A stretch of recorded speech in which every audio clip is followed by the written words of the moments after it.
We're gonna start streaming. I'm gonna wait for get the tweet out while I'm going. Let's wait for that bad boy. Oh wow, it looks like it received it pretty fast, but I still want to get my other tweet out. We'll get this thing going. Yeah, it looks like we are good. We live. Yeah, we are live. All right, all right, all right. And we are live. Welcome to the Iron Lords Podcast and the LordsOfGaming.net, episode number 142. And it's another glorious Sunday. We're back at the round table on the Lord's Day. I'm very excited about our special guest, and we've got Compulsion Games. PS5 skipping E3, Last of Us 2, and HorizonZeroDawn, possibly the PC. So we're going to get right into it. I want to introduce a lady whom the ILP is extremely fortunate to have crossed paths with, thanks to the due diligence of our very own Lord Addict. Not only is, I guess, one of the most down-to-earth industry figures in the game, but she's also the personification of a true gamer with the passion to match. Introducing the PR and community developer of CompulsionGames, Captain Scarlet herself, and arguably the best cosplay version of Overwatch's Anna you will ever see in the flesh. Live from Montreal and making her debut into the realm of the Lords, my girl, Lady Naila Hadjas of CompulsionGames. How you doing, sis? Hi, thanks for having me. Oh my God, what an intro. You are welcome. You are a lord in your realm. It's only right we show you the proper respect here at the round table. How's it doing? Good, very good. Excited to be here and starting a new year, new beginnings. New beginnings. So game-wise, I know you're a big gamer. Have you got a chance to play anything recently? Have you been gaming recently, or you just been all busy at work? No, I game. I always keep time for gaming, always. Lately, I'm trying to finish Death Stranding. Okay. Which is fun, but you have to grind a little bit and you have to push it. Yes. Have you been delivering your packages all absolutely over? Have you been connecting the strand? Okay. Yep. All these people will get their medicine, no problem. TV move that dope. Move that dope. There you go. She's moving product across. That's all we gonna say. No, absolute pleasure to have you. Yeah. That is awesome. So we're gonna get into the show because I know we got you limited time, so we're gonna get you going. But unfortunately, one of our lords may be down. Unfortunately, Lord Addict, who's responsible for all of this, unfortunately, he may be very sick. He was throwing up. So please, if you see Lord Addict on Twitter, send him our regards. Our horseman is down. But of course, we still have our most technical gaming lord, the solo gamer who lives for the single-player selfish experience, and also the Southstradamus, Mr. Offline Profile Illuminati and Lord Patreon of the Iron Bank, my man, Lord Sovereign. How you doing, sir? Good evening. Good evening. Good evening. My evening is still. Good afternoon, everyone. What's going on? How you doing, sir? What's been going on? I'm all right. I'm doing okay, man. I'm doing all right. A little tired. A little kind of a crazy week. Were you up late last night, sir? I was. I had two screens on. I was watching boxing and UFC, Yes. and then boxing sort of fell to the wayside. Unfortunately, I needed to focus on UFC. And man, what can I say? What can I say? What can we say? Do you want to get right into the particulars, or should we wait as King and I go on? Yeah, we can wait. I mean, listen, I'm not a fan, but. I love to see growth in there. Okay. And that 30 seconds of actions was growth. No doubt. Shout out to Javier Macan. You guys are fire. Love you guys. Oh, Lucas Lordy, Epic Ghost is in there. Love the Lord Addict. Yeah, hopefully we get him to cameo. Schools Tech Talk in there. Nice. Salute. Yeah. Lord Upchuck will be back Lord soon. Upchuck. Oh my God. So what have you been playing, sir? Anything you've been playing? This week, nothing. This week was kind of nuts. He wasn't playing the game he's supposed to be playing with. Yeah. You know what? I never uninstalled it though. It's still there. So at one point, I was thinking about King at this point. I mean, I should just volunteer to play No Way Out with you. If you want to play, because being that he can't finish this with you. Yeah, man. Nyla, they're getting on me because I have yet to. I started A Way Out with King. Probably 2 years ago now. I love this game so much. Me too. Oh, it's so good. I love it. The design is brilliant. You should finish it. It's really short. Yeah. I said the same thing. Did you hear that? He's left me in the. We still in jail right now. We're still in jail. Come on, guys. I left them in the lurch. No, it's totally my fault. I deserve all the fraudness that I get for it. It's true. So who's playing who though? I was playing. Oh man, I don't even remember their names. There's like a loudmouth and like more quiet. I had the blonde hair. I'm not the blonde hair. The dark hair guy. Yeah, so that was my guy. I think they're both okay. The one with the big nose, the slim. Oh, okay, yeah, the loudmouth. Yeah, that was my dude. That fits. Yeah, no doubt. So hopefully we get some. So that's it. Yeah, that's been it. I played a little Control this morning, maybe 2 hours of Control. It's so good. Man, the side story stuff in that is kind of. I like the fact that it's just not. It's best quests and stuff like that. It's busy work, but it's all story oriented, right? So it goes back to kind of giving that world a kind of a sense of really existing. That's what I love about Remedy games, right? It's just the characters and the story, and every singular game that they make is a world unto itself, and they make sure that everything that you find in that world ties back into what the story they're trying to tell you. You're gonna kick yourself in the butt as soon as it hit Game Pass because you and Boom are actually out here buying games. I'm not buying no more games. Too good a deal. It's over. Financially, I'm done, son. I agree. Me too. I'm not kicking myself. I'm kind of kicking myself. Yeah, it's too many. It's too many. It's too many. Yeah. I'm not kicking myself. I'm kicking myself a little bit for Plague Tale because it's a fantastic game. I'm glad that I bought it. But just to see that it's coming, I'm excited that more people are going to get to play it and more people are going to be willing to put that time in because it's fantastic. Shout out for the free. Free is me. Shout out to Game Pass. And of course, we have the incredible Hulk of this, aka the Excess Gamer. Who's back? The Lord of Combat Sports, King of the Statues, who demands nothing less than that premium experience and is the leader of the Fraud Alert movement. Beloved Lord King, how you doing, sir? Oh, you know exactly how I'm doing. Mr. Conor McGregor, would you please stand up, baby?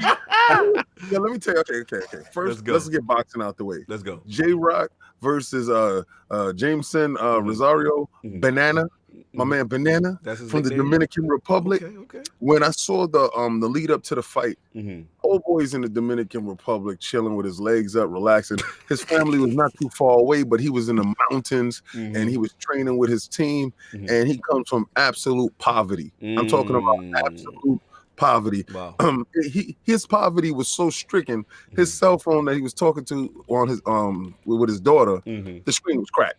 And he was sitting there with the finger, you have the tape on your finger, so you don't continue to cut your finger up. Yeah, he's FaceTiming with his daughter, and I felt for him. I felt his story. I felt that J-Rock would lose this fight. Shout out to the new champion, Jameson Banana Rosario. I love the nickname. Continue. Continue. He won the championship. The only way you could beat J-Rock is you have to punch when he's punching. You have to catch him in between shots. And he fantastically did that. And just like the Charlo brother did when he caught him with the uppercut and knocked him out, the uppercut is J-Rock's weak spot. He doesn't know how to grab. I mean, he knows how to throw a good punch, but he doesn't know how to hold when he's hurt. And sir, you have to go back to the drawing board and try not to just keep throwing punches and try to grab when you get hurt. But let's go over to UFC where my man Conor McGregor has made his triumphant return. Cowboy was served up on a platter, and how you do a pigeon, you pluck those pigeons' wings. My man went in there with a new shoulder move. His shoulder move was shoulder move. I've never seen someone hurt with a shoulder move. It was. He hit him like 4 times with it. I think to be real, like I was surprised. I didn't know what he was doing. There's no way Cowboy could know what was going on. Exactly. And, wow, hold on one second. Shout out to Game Forte with a $2 super chat. Thank you, brother. Blessed to be in the house of the Lords. # Go Titans. You still got a couple more hours for football. Stay with us. Continue, King. Show us the listen. So while he's dipping, right? he was peppering them up the whole time, and it was vintage Connor. This Connor looks so fresh. I don't know what they preserved this man with, but this man looks so fantastic. And this is what I gotta say: you gotta show excellence whenever you're doing your craft. And young man was in his bag. He was in his he bag. Low, threw the shoulder up, and it knocked Cowboy. Cowboy was like, "What did he just hit me with?" It was no way he could punch me that close. And Cowboy was off his beam. And when you hit him off his beam, his squabble was loose. And when you hit him on the side of his head, the squabble was in. Like, what is going on there? The Lord's No, it's awesome. I'm having so much fun. This is great. What is this language he's using? We're speaking in fight talk. Continue. I'm the king of combat talk. So last night, Conor McGregor took a huge step in solidifying himself as the UFC's ungodly champion. That BMF belt looked like it's in danger. I'm gonna tell you right now, Masvidal, if he catches you with those shots to the body, to the head, and he kicks you, and your deem is off, you're finished, son. We gotta see. Masvidal's a bigger guy, man. We gotta see. I mean, Masvidal's a bigger guy, and if Masvidal's not good, I don't think he's not standing with Conor. He's gonna try to take him down and yoke him out. I think though his ego may make him stand though. Oh man, because remember, like Masvidal is so anti-wrestler mentality. So, shout out to Yahuzel with the 2 hours. So, the first time seeing a shoulder shot, amazing. Yeah, it was crazy. I will say this, I just real quickly because I know we got a lot of gaming to talk about. We got to move this along. But no, the thing I will say is, shout out to Conor. I was very worried for him, to be honest. You know what I'm saying? The long layoff. He had the big payday with Floyd. He lost it in Khabib. With guys like that, you wonder if they get paid and they get that. I mean, he's set for life for the most part if he didn't splurge it. So you wonder with guys mentally if he's still going to have that dedication. When he did that move, that showed me he's still working on his craft. He's doing things I've never seen before. So salute to him. Sky's the limit as far as he has so many options. He can do the BMF belt for the big payday with Masvidal. Usman. He got Usman for the title. He got the rematch, the run. He's in a good spot. So it was good. Floyd. Yeah, I'm hearing Pacquiao, okay? Pacquiao, that's what I'm hearing. No, they're looking at Pacquiao, but what's more prevalent on the table is the Floyd. Yeah. Floyd will be coming back this year. Anyway, what I was playing this week, shout out to Game Pass. It has validated. Put the Game Passes in the chat, y'all. Yeah, let's put Game Passes in the chat. Game Pass emojis in the chat. There we go. It has validated my whole opinion on how I feel, my philosophies. But you're gonna hear a lot about philosophies today, people. And my philosophies on Game Pass is the best value on any platform today. Absolutely. I mean, it blows out streaming services like Netflix and stuff like that, and Disney Plus. It's on a level of incredibility. Like, my son gets a chance to play all these games, but Tekken 7 dropped in Game Pass. And my boy that has Game Pass hit me up and he damn me. You want smoke? Said, he was the second smoke. I said, who the hell is he talking to? Does he not know who you talking? He called me out the door. So I was like, shout out to Green Mason. Shout out to Green Mason. I was disgusted that he even thought he could just challenge the boss like that. You gonna challenge the boss? You ain't even go through my doges? Like, you gonna knock at my door first? I said, okay. The fact that you gonna knock on my door, I'm gonna have to beat you back. So what character you took? What character you take it back? Well, the first thing, it just made me take some weirdo dude. So it's so many new different characters in this game. And this is the format for Game Pass. For all those people out there yelling out the developer doesn't get any money. Listen here, person. When I purchased the game, I noticed that I was cut off from a lot of crucial DLC. Right. So if I purchase DLC for a game that I don't have the core game, right? I purchased all the DLC. I was like, yeah, that was $50 right there. Boom. So already they got engagement from me. Then they got the $50 from me.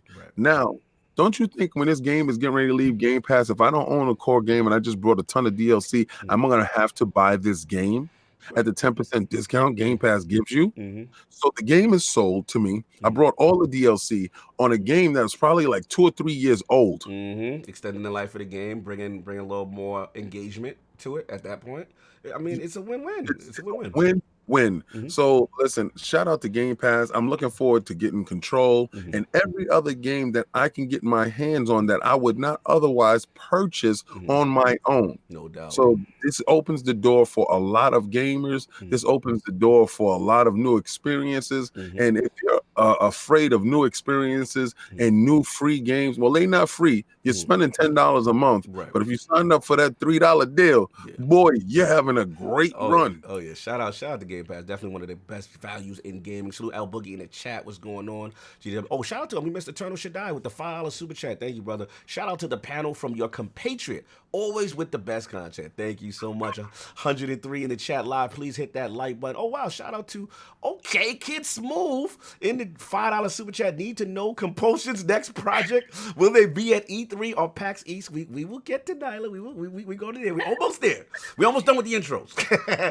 Oh, shout out to Titan 2793 with a $1 super chat with the 100 sign on us. Much appreciated. So yeah, King, I'm feeling what you're going through and stuff like that. And of course, we got me, the gaming ninja, the shinobi, LordCognito, spreading that realness in the realm of the ILP, not telling you what you want to hear, but what you need to hear. So for me, it has been done. Gears 5 is completed. It is done. Finally. It is done. Salute the Addict. Game while I'm sitting in the lurch.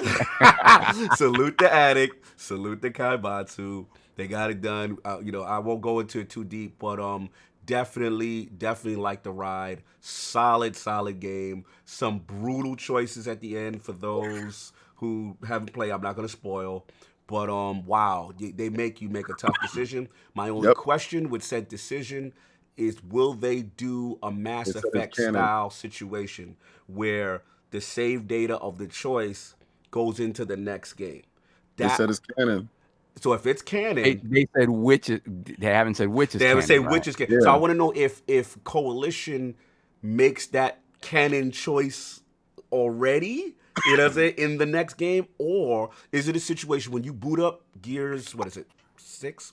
You boot up Gears 6, and it's like, hey, if you did this, then this is like, it's gonna be interesting. It's gonna be interesting because the fact that you take your whole library with you, it should not be an issue. Yeah, well, we'll see what's up, man. So that's it. Obviously, we talked about the fights and all that other stuff, Destiny and all that stuff. So, special announcement. Last thing we'll talk about is please, Realm. Send your thoughts, your prayers, and support to Lord Italian Clowns, man. Him and his wife, Lady Ashley, she was in a horrific car accident. Oh my God. Car was completely totaled.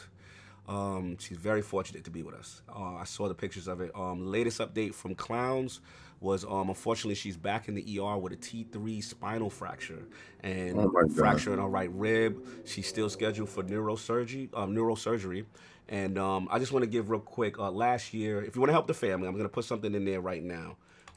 Please, it actually shows some of the graphic image of the accident. It's a blessing she's still with us. I got a chance at GuardianCon to meet them in Orlando, and very cool. Actually, I was the one that showed them their first UFC fight. I think it was we had a Buffalo Wild Wings. They'd never seen UFC. She was awesome. So I met her personally. Clowns, you already know he's friends to the realm. 4 Guys with Quarters podcast. Please send your love, send your prayers. If you can help, I put the GoFundMe link in the chat. The community is definitely coming together. This is a good dude, man. I'm telling you, I speak to him a lot. And all I told him, I said, bro, it's a blessing that she's still with us because the accident was pretty horrific. So had to do that for the realm, for my brother. Heal up, Lady Ashley. So we are going to move on, try to switch the energy a little bit more positive. So now that we've gotten that and what the games everybody's been playing, I want to start with Lady Naila. Her video game system history, her journey into the gaming, her journey into actually becoming the PR and community developer at the up-and-coming CompulsionGames, one of the most recent addition to Xbox Game Studios. So, Lady Naila, let's start from the beginning. What were some of the first video game systems you had, and what kind of got you into gaming? Well, I have 2 older brothers. So when I was young, they already had a Nintendo. Okay. So that's how I started, with Mario on the Nintendo. Very old. Okay. Yeah, and then I think from the moment I just saw them play and started playing with them, I fell in love right away. So then we got a Super Nintendo, and then Nice.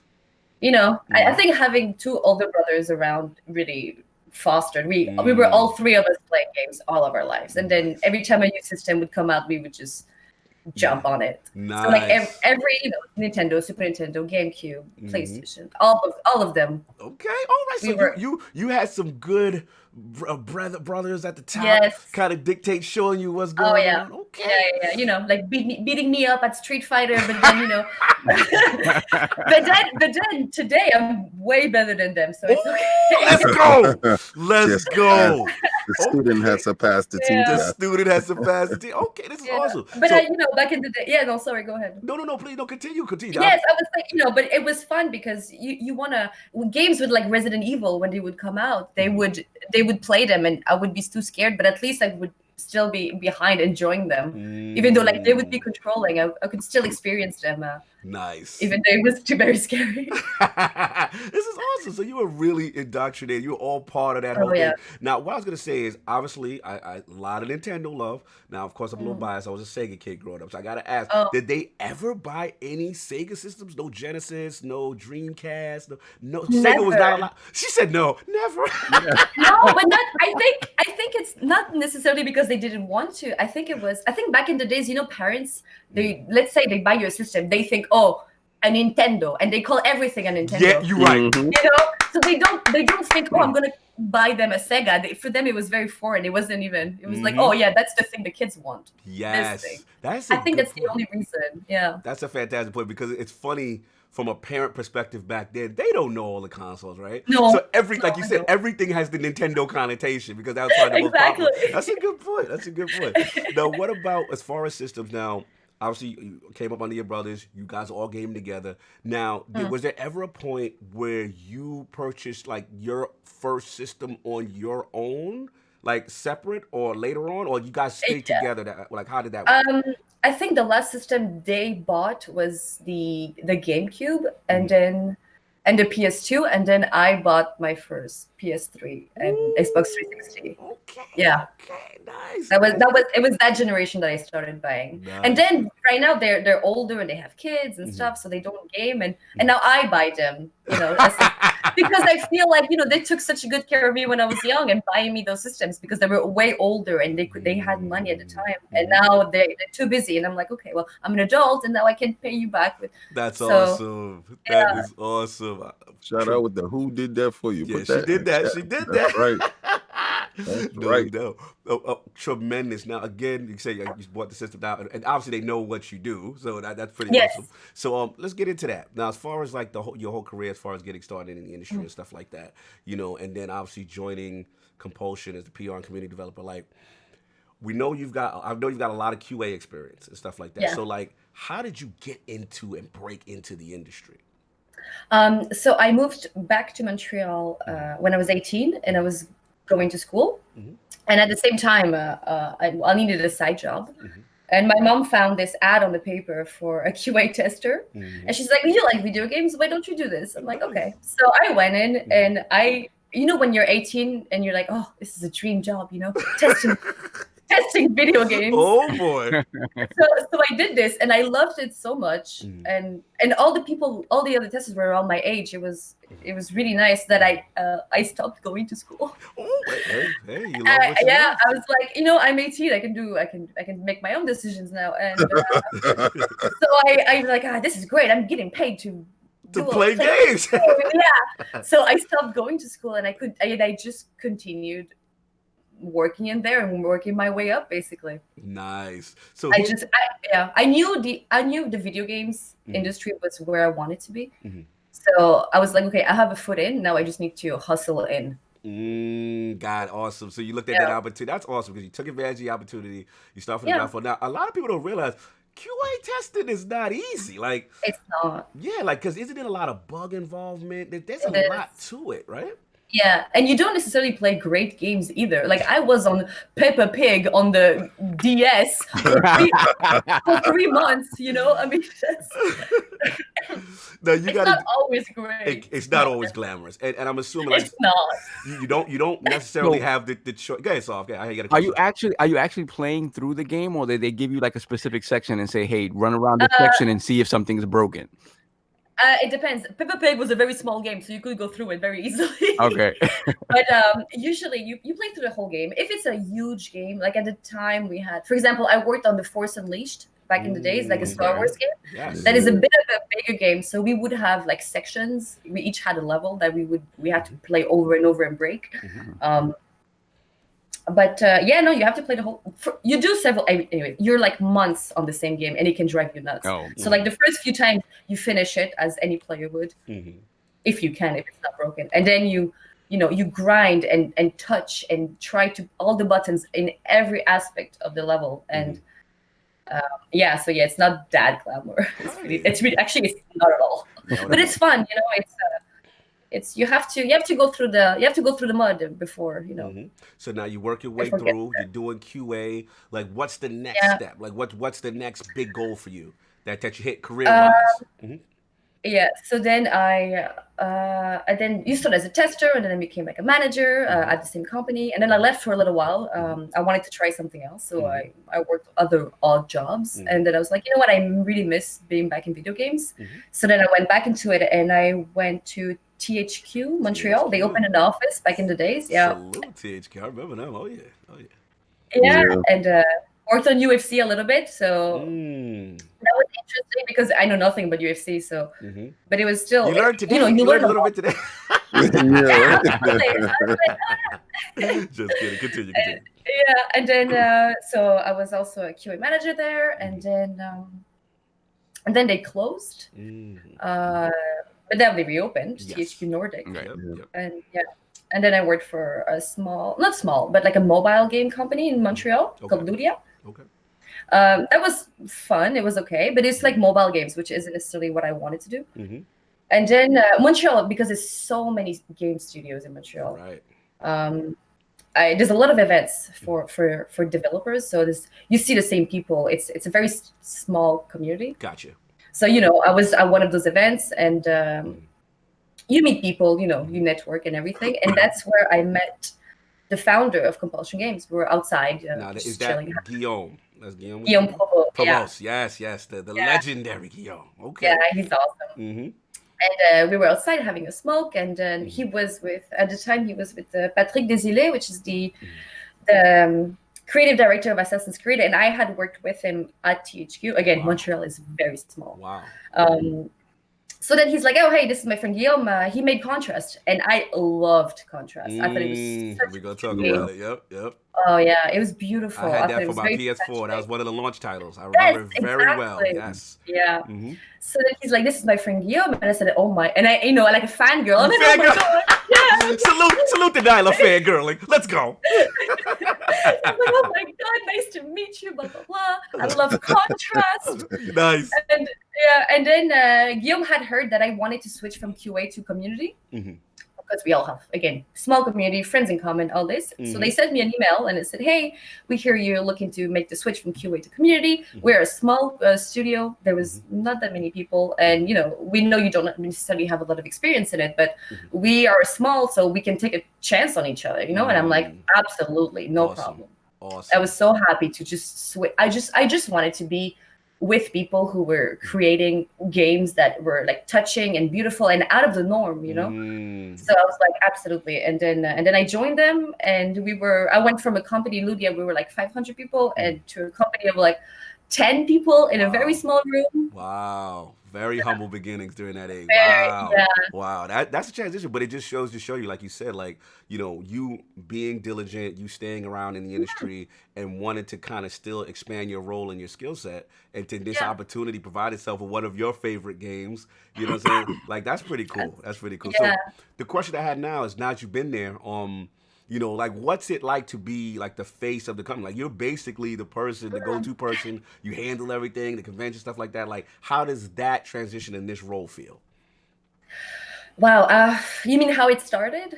Well, yeah, you can say that. Yeah, you can say how you started. Just like, how does it feel to be like you're the face of the company in a way, right? I mean, I don't find. I mean, I feel like I answer a lot of people, but they don't necessarily know me. They just it's the automatic, Oh yeah. The automatic response I get. The auto reply. I don't know if they know who I am.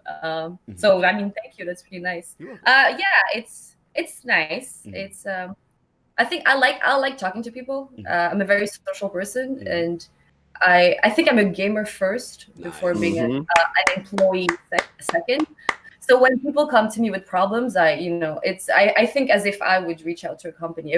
How I would want to be treated, Awesome. That's awesome. Yeah. So I just, I mean, it's great. It's fun, and it's, I don't know. I just love video games. Listen, you got the passion, and it shows with what you do. And I think it's key for your role, especially community developer and stuff like that, interacting with your base and stuff like that. Because obviously, there's two sides to it. You see the negative side, and I want, and why isn't this, and complain, and so you've got to deal with both sides of it. But that's pretty cool. That's pretty cool. But it's cool. I've learned a lot because at some point we had a lot of we had a big backlash basically, and we had a lot of people yelling at us, and what you learn from this is that people really don't necessarily, some people bitch because they really want to bitch, but some others are just, it's how they express themselves, and they don't necessarily have the words for it, and they reach out in anger. And I think with this I learned that when you answer them in a nice positive way, you say, hey, I understand what you're frustrated about, and I'm here to help you. Don't worry about it. We can figure it out together. They get really taken back. They're like, oh my God, you actually care. I'm like, of course I care. It's and then they change the tone right away. They start angry and then they become really nice. But it's because they just, I don't know, a little empathy for everyone goes a long way. No, yes, very, very valid. I love what you said. Very important. Community developers, take note.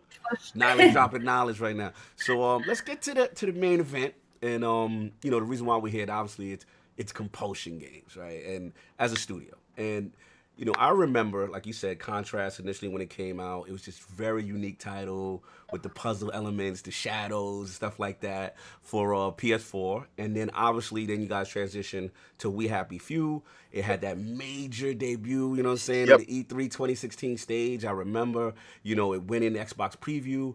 Recently, all the DLC now is out. I believe, what is it? We All Fall Down was the last one, right? And that was released a few months back. So I just want to talk about Compulsion as a studio. Like, what's the atmosphere at Compulsion? And then, like, what do you think makes you guys unique from the other Xbox game studios? Oh, interesting. The atmosphere is, we very much kept our indie attitude. So it's very... if you come into the office, it's a little bit messy, It's sometimes we have people from Microsoft visiting, and they say, "Okay, let's start with a tour of the studio." And we're like, "Oh, well, there's not much to it, Here's a room, and here's another room, and it's like here it is, like cardboard boxes everywhere, and merchandise here and there and that." So I feel a bit not embarrassed, but we're. It feels like we're all roommates living with each other. So we still got that like college dorm indie vibe going. Oh yeah, okay, totally. okay. Yeah. Salute the Brat with the $2 super chat. Salute Lord's great guest today, PC Master Race. Salute. Continue. I'm sorry, Naila. Continue. And then so this is the atmosphere. It's very chill. We like to on Fridays we like to have some beers at work, play some games, go out. We're very tight. Yeah. Nice. That's what's up. That's awesome. Oh, Sav, if you got to jump in because I got a bunch of questions. I'll be on my bag, Sav. So can you let me know? Okay. I mean, I guess one of the questions that I have when you go from Contrast to We Happy Few, like when I first saw We Happy Few, for me it was like, wow. Oh, hold on. You immediately get BioShock vibes, right? Yeah. And I'm a huge immersive sim fan. So when I got into the world of We Happy Few, I said, okay, I got those vibes, right? And I also got like obviously the survival vibes and stuff like that. Do you guys see yourselves as a studio that's kind of going to continue along that path, or do you see yourselves kind of expanding into different types of? I would say not maybe gameplay, but maybe diving even deeper into the immersive sim. Yeah, the reason we wanted to do a simulator with a survival game with We Happy Few is because we were not many people. In the studio, we were like 10. So making a roguelike survival for us was the easiest way to make a game that, it doesn't have to be very big. It just needs a lot of replayability. So, and then as the game, it grabbed so much attention and people looked at us and said, "Oh, BioShock." And they're like, "But we don't want a survival. We want an action adventure, just like BioShock." So we modified it to be to be an actual, like, full-on action adventure. Yeah, because it changed a lot from the initial preview to the actual conception and finish of the product. Yeah, exactly. So will we go back to survival? I don't know, maybe, but I think we have a little bit of PTSD. We're like, oh my god, those past 5 years have been so crazy. I think we'll try something different maybe for now. But I think even more than the survival aspect, like when you put that entire story together, that is an amazing story. Yeah, like you guys are really amazing storytellers. Like it really. We have amazing writers. Yeah. So I think, I mean, whatever you guys do, the fact that I'm a story buff, so above all, characters and story, and I think you guys have that nailed. So it's just a matter of where you take gameplay next. Yeah, exactly. I think gameplay is where we need to shine in the future. I think we're good. Art direction. Whitney, our art director, is amazing. And our writers are so passionate, and they write great stuff. They make me laugh every day with the stuff they just come up with. And they want to write, they write constantly, like 24/7. If they don't write, they feel very anxious. They're like that passionate about writing, and it's so I think gameplay, as we saw with We Happy Few, it changed so much, and we had a lot of trouble nailing down the gameplay aspect. Right. That's where. So I think that's what we learned from We Happy Few. We know what our strengths are, and we know what our weakness is, and we need to invest in that now from now on. No doubt. Shout out to Gamer by Choice with the $5 super chat. Great show, and the guest is awesome. She seems like an awesome person and gamer. Looking forward to their next game. Got some fans in here, Naila. No doubt. Lord Anchorman, I see you have entered the realm. Is your mic up, sir? Are you there, sir? Uh-oh. Anchorman's in the bushes. No, the in the bushes. He's here, but his mic ain't on. So hopefully he'll get his mic. Sorry. Oh, there he is. He's unmuted. There he is. Pressed the wrong mute button. All right, my man Anchorman. So we right now we're just talking about obviously the journey of Compulsion, and obviously with Contrast, We Happy Few, and then just gonna get into. I just want to know if you had any questions in reference to those two games before I go into my next line of questioning. Are you good? Oh no, actually, Saab mostly covers my problems every time. Okay, Saab took care of you. Saab took care of you. Great minds think alike. Saab and I are in the same headspace when it comes to these kind of games. No doubt. So we talk about the uniqueness of obviously they kind of still keep those indie vibes, storytelling, stuff like that. But Lady Naila, I want to talk about what I consider a magic moment for you guys, and that was E3 2018. And to me, you get the call to be part of that all-star team of studios. And we affectionately call him Phil Dominus Spencer here. Maximus, excuse me, sir. Do not take away from his Phil name. Dominus Maximus Spencer here. Spencer, sir. So get it right. At that moment, E3 2018, Compulsion Games was officially added to Xbox Game Studios. Your name came on that list of all-star team. So I want to get to the morale and energy of the studio at that time, because obviously being you've talked offline, Compulsion has had an interesting journey, right? I mean, from the beginnings with Contrast, very small, and then you get Gearbox kind of to jump in and partner in with We Happy Few, and then here comes Microsoft. Like, this doesn't happen to a lot of studios. A lot of studios, if they don't make a good game or necessarily knock it out the park the first time, they're not necessarily awarded all these chances where people are like, no, we believe in you guys. So give us the morale, give us the feeling. Xbox Game Studio announcement, Compulsion Games. For sure. I'll take you back a few months before E3. That's when I was traveling with Guillaume, the founder. We were going to a press event to promote We Happy Few, and he tells me in the plane, he's like, Microsoft called us and they want to buy us. And then and I went, oh, that's cool, okay. And then he's like, no, I'm gonna do it. And then I went, what? And I guess I didn't know what to think. I had all these thoughts. And I was like, and we don't want to be told what to do and anything. And he's like, no, it's a good thing. He's like, it's going to be good for the company and this and that. And then I started thinking of all these positive things and how they want to keep us how we are. They like our vibe. Can you repeat that? Can you repeat that sentence? That is a big point of contention with Microsoft Studio acquisition. What did Microsoft say that they would allow you to do? to keep our vibe. I just had to say it. No, because that's the most beautiful part about Is it. that what I said? That's Yes. the most beautiful part about it is they came in with the bag, and he said, listen, I'm just gonna give y'all a heads up. Microsoft is looking to purchase us, and then he was like, oh, okay, cool. So what do you think? Oh no, we in. The bag is tremendous. We are in, and they're not going to bother us. So all the fears that anybody had, as a community face, and the fears that the company will have, you took that on, and you was like, the first and foremost. But we're indie, and we don't like to be told what to do. Are they going to mess with our vibe? And once he assured you, no, man, they gave the money and was like, do us. I'm tired of other people trying to say that Microsoft comes in and controls a company. Right. And the fact that, you can sit up here and attest to the fact that, they dropped the bag and we are in and our vibe is still the same. That's amazing to hear. It's an amazing thing. It's a dream come true, honestly, for like an indie studio to be able to keep creating and having the tools, because the problem as indie is that, yes, you can do whatever you want, but funds are so hard to come by. You have to find partners and shareholders and all these things.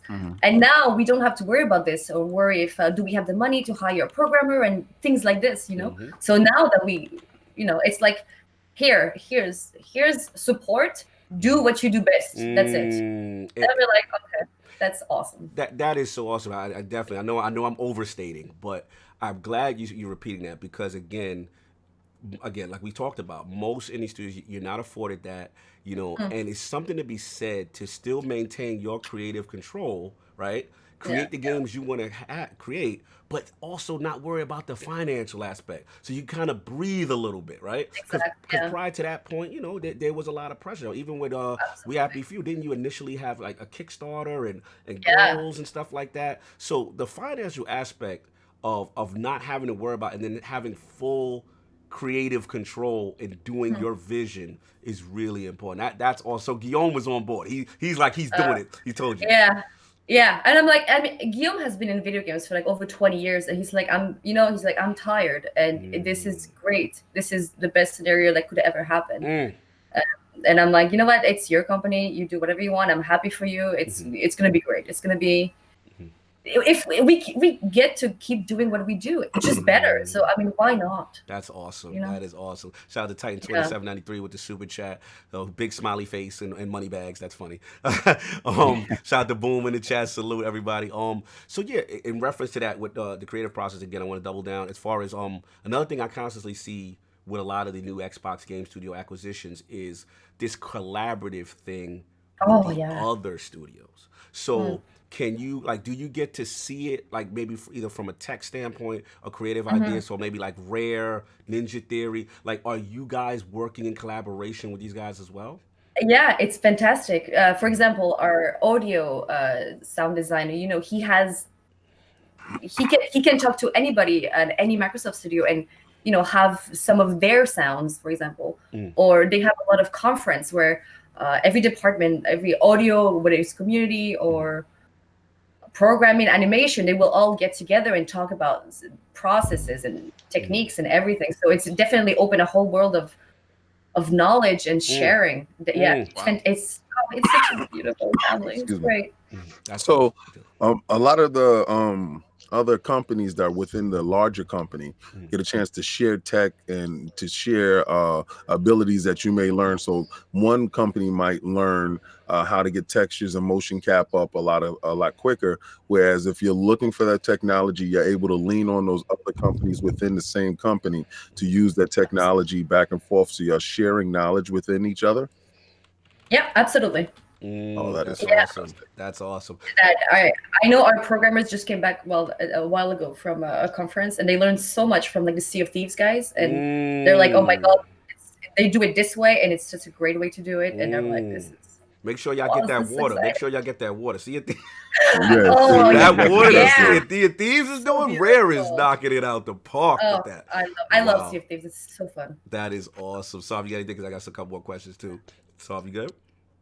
Let me think. I'm thinking about something. Okay, no, just interrupt me because I will go. I'm crazy right now. I'm loving all this Naila talk right now. So this is awesome. So about that, obviously we got that. in reference to, We Happy Few. And, obviously the DLCs have come and gone.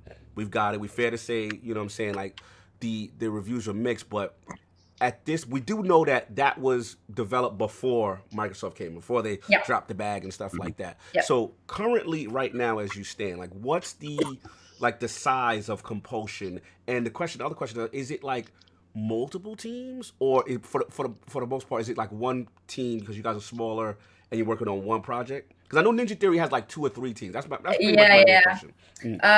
We are currently 50 people. Okay. And we're looking to expand a bit more. Okay. But we still want to. We don't want to go huge. We want to stay relatively small. Mm-hmm. And that's it. So is it safe to say that your next project is maybe more ambitious than We Happy Few? Different. Okay. But yes, also for different reasons. Yes. Mm-hmm. Okay. Shout out to the Insepic Ghost. He said, Naila, did your studio philosophy change with the resources that Microsoft bought you guys?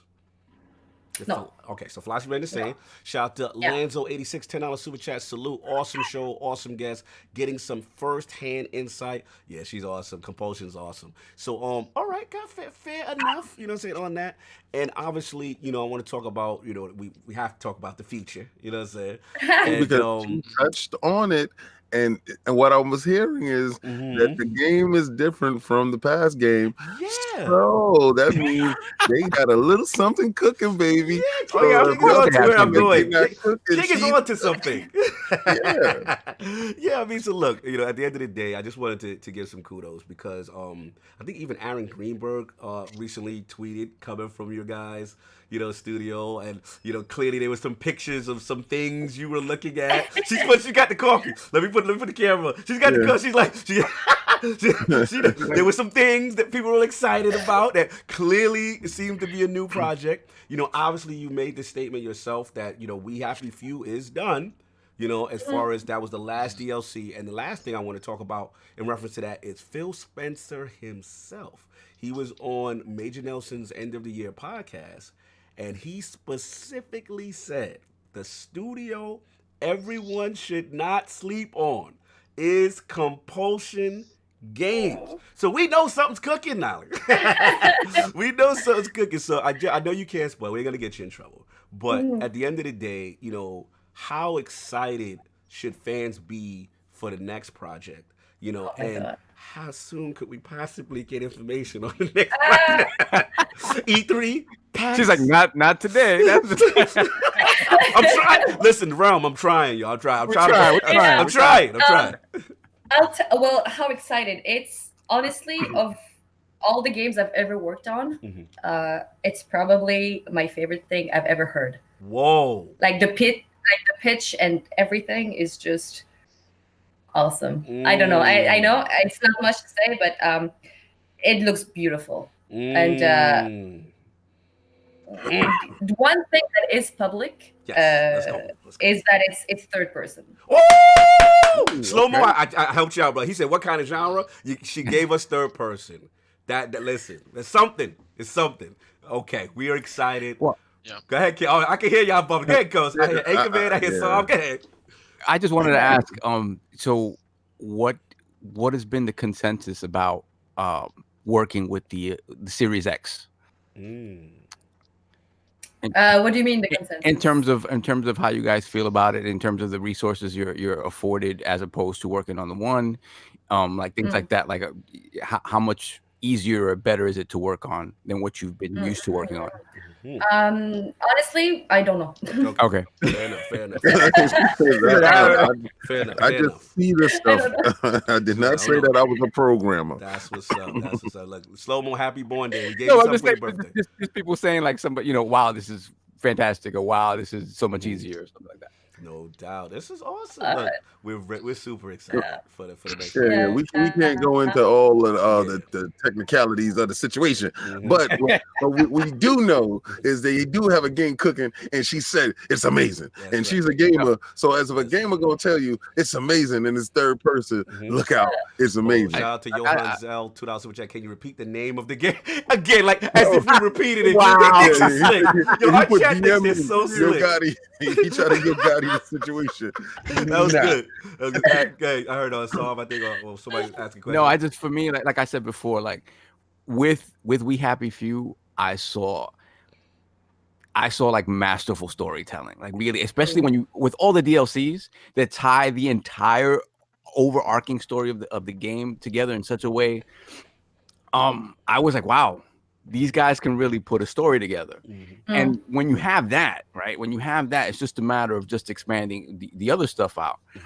So for me, like I said, like I'm most excited for studios like you guys and like In Exile and stuff like that, because these are studios that have traditionally been storytellers, but just on a smaller scale, right? But the fact that you have these added resources, and now you can, if you want to go bigger, the opportunity is there, right?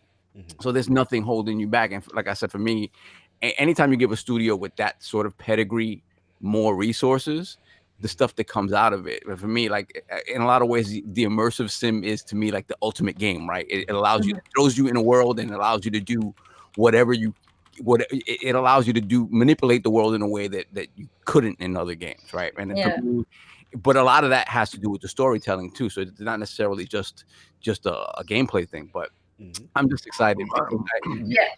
Storytelling is a big thing for us. We don't want to tell stories that are conventional. Oh, no, you definitely we did want that one. different. We want out of the norm. It's otherwise it's boring, Yeah, Yes, absolutely. And I love the fact when you opted not to take the pill, and the world started to crumble. You started to see the world for truly how it was, and you was like, "What the hell is going on here?" And the level of intrigue built to a boil. It was a slow simmer to a boil. And as you unlayered, the story, you just kept going further and further. And the fact that, what they were doing, like with the birthday party, it was amazing to me how it broke down. Those pills were definitely masking you from the world. Yeah, it was like it felt that moment when you get unplugged from the Matrix and you're like, okay, hold on, wait, What wait a going minute, on? Yeah, absolutely. what is going on here? And this is way too real, right? And you stop it, and you know that if at the start of the game you take the pill, game's over, right? The game ends. The game ends. Wow. That is because basically you've succumbed to the joy. That's exactly. Yeah. No doubt. Listen, this is tremendous. It's funny that you said that about the whole thing with the pill and stuff, because I heard a story, Naila, you were doing your community developer thing, and you had T-Pain. And he was asking you about what is this game about, and you're like, yeah, it's about the drugs and taking. Oh my God! Yes. Can you repeat that story? That was a classic story with T-Pain. Yeah, that was at E3 2016 when we first showed the intro with like the birthday and the piñata. Yes. And then after the show on the E3 show floor, we had a demo of the game. And then so I'm there, manning the booth, showing people the game. And then at some point, sometimes at these events, you have celebrities coming because they want to play the game. And then I had this person come. It's like, oh, T-Pain wants to play your game. I'm like, oh my God, okay. And then a few seconds later, I'm like surrounded by like 2 bodyguards that are huge. And he comes in, and I'm like, nice to meet you. And okay, so this is our game. And I explained to him the basis of it. And I'm like, basically, you take drugs to stay. You live in a society where you take drugs to stay happy. And then he just goes, oh, and that's everyday life for me. What do you mean? He's like, yeah, I do this all the time. This is yeah. He's like, okay, yeah. Salute. But then, so then he plays the game. He plays the intro, and I felt really bad because again, sometimes things happen. The game crashes, and then I felt really bad because he played the intro, and then the game crashed, and I'm like, oh, I'm so sorry, He's like, it's okay, it happens. And I think T-Pain is a huge gamer, so he understands these kind of things. So he didn't stick around to try again because, I mean, the intro is 5 minutes, so you don't want to do another 5 minutes. Yeah, exactly. And I'm sure he wanted to play other games, so he was very gracious about it. He was like, it's okay, don't worry about it. I'm like, I'll send you a code if you want to play it, if you want to try it. He's like, okay, cool. Awesome. And that was the story. That was awesome. I was laughing when you told it. Last question for the chat, because I know the chat, they try to get too much inside information that I know we are not allowed to ask you, but one question that was asked, I didn't get a chance to ask you, was about Game Pass. And right now, a lot of gamers, some gamers are struggling to understand this concept, right? A game of Xbox Game Studios, their games go into Game Pass, available day and date and stuff like that. And we've had other developers on. Shout out to Two Ton Studios, who we've had on, and other developers, Undead Labs, we've had on. And we want to talk about the importance of Game Pass, because some people have a misconception that, if you put the game in Game Pass, you're not supporting the developer. I'm not going to buy it, and because it's in game, I'm going to give it the retail money. So could you explain, like, how you feel like Game Pass helps Compulsion Games, if at all, in reference to the whole process, the whole subscription service?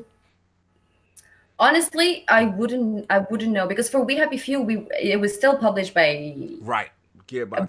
By Gearbox. So we don't have necessarily a full-on experience with a brand new game that we're doing for them. Good point. Game Pass.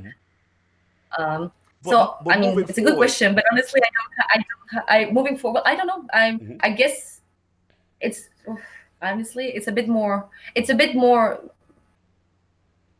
not legal thing, but it seems like it's. I'm sure. I mean, Game Pass belongs to Microsoft. We belong to Microsoft. So if we put our game on Game Pass, you're supporting us. Gotcha. You're supporting just by having Game Pass. You're supporting us. Fair enough. Yeah. Hold on one second, last. Victor Alistine tossed some chat. Are you guys closer to Double Fine in game design? Like, I guess, do you work with Double Fine? Maybe is his question. No, we don't. But I'm sure maybe we make like similar colorful games. Okay. Yeah, I think that's what he means. Like, what type of games that you make? I think that's what it means. Oh, okay. I didn't understand the line of questioning. All right. Well, that is, I know we got Lady Naila's on limited time, so we got to ask the final question that we ask all the guests in the realm. I need to know, Lady Naila, your top 5 video games or franchises of all time. No pressure. Oh my god. Okay. The Legend of Zelda, for sure. Which one? My favorite one is it's a tie between Ocarina of Time and Majora's Mask. Okay. I like them equally. I mean, Ocarina of Time was amazing, but Majora's Mask was so dark and twisted. I loved it. Nice. Salute. All right. The GameCube title's disappointed. Well, who's disappointed? Who's disappointed? None of the GameCube titles, so disappointed. No doubt. So that's one. Give me Top 5. The Last of Us. I loved it. We will speak about that game, man. Yeah. A lot of new information. Yeah. Secret of Mana will always have a special place in my heart. Okay. Ooh, classic. Yeah. BioShock Infinite. I was definitely there. Nice. 3.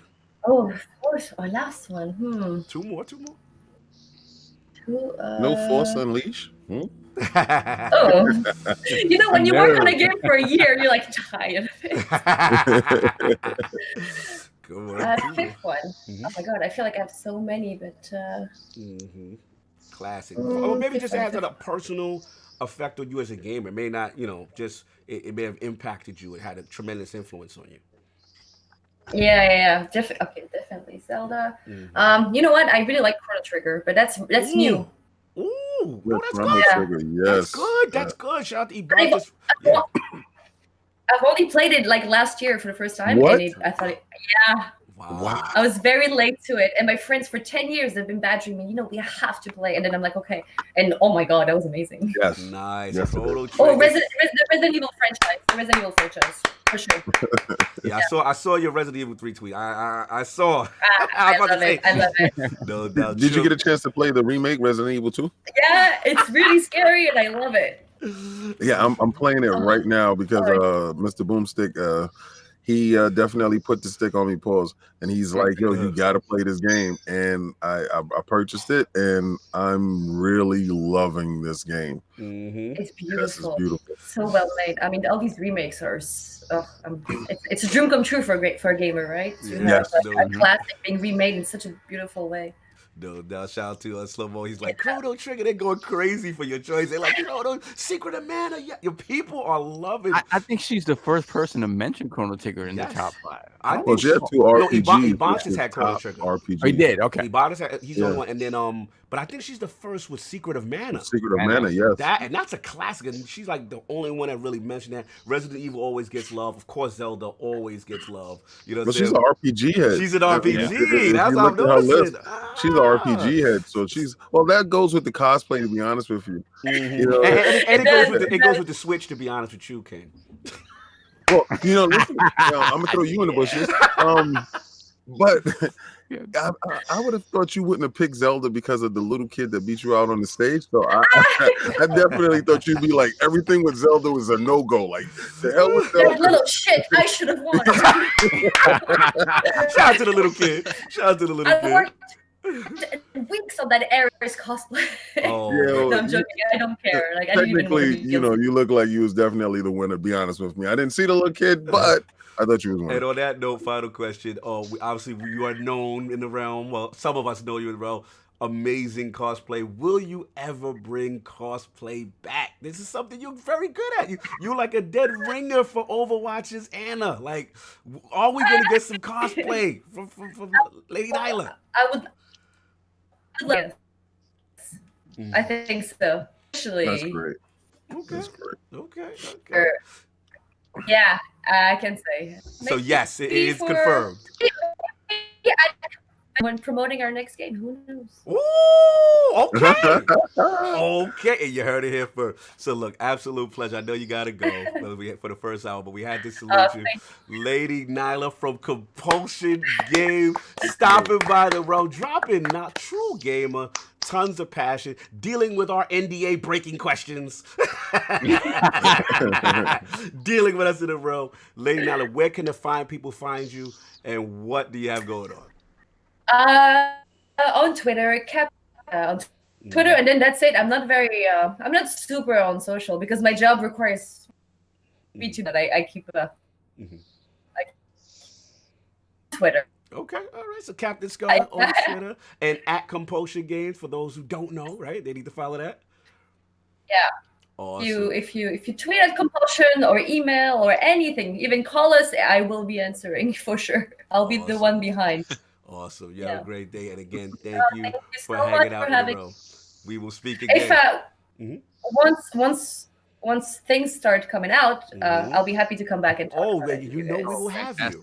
As things get announced and things that we couldn't talk about today, we will definitely, it will be an honor to have you back in the room. Oh, that would be great. I would love that. Awesome. Thank you so much. You have a good day. Lady Naila. Thank you, guys. From Compulsion Games. Salute. Thank you. Salute, y'all. Thank y'all for the love, chat. We're going to continue on with the show, even though Lady Naila may have to go. Let's get into the poll results. Last week, poll results are in, and the people have spoken to the question with the recent announcement by Matt Booty regarding the Xbox Series X having no exclusive games at launch. Do you agree with the cross-gen strategy by Microsoft to start a new generation? The winner of the divisive three-way ILP poll at 58% is the yes. Series X games will still be the superior version. Cross-gen is pro-consumer group. Coming in at second at 37% was no. Microsoft needs to showcase the full power of Series X and not be held back by old hardware. And coming in at a very distant 3% of the vote, I don't care. Power of Switch Pro negates anything Series X will release in 2020. Shout out to all the lords who participated in last week's poll. Lord Sovereign, What do you think about this, sir? I don't know. It seems like that poll question is a little broken now. Considering certain information that's come down the pipeline, I think everybody's following Microsoft. We gonna get That's how it to is that. nowadays, man. It's a brave new world out there. Brand new world, man. Shout out. Oh, be New world. 2 super chat. Shout out to Titan 2793 to super chat. Last question, left or right Twix. You're a fool for that. Salute to Tay for being silly. Oh, shout out to Snaldo, the realm of the stream team. Iron Lord, you already know. And roundtable with the stream team host. Sup realm, just saying hello. Pulling an addict, playing while lurking. Wow. Shout out to that, throwing him under the bus. Shout out to I would say Jamaican Lewis because it's so funny, but I'm calling him by his real name.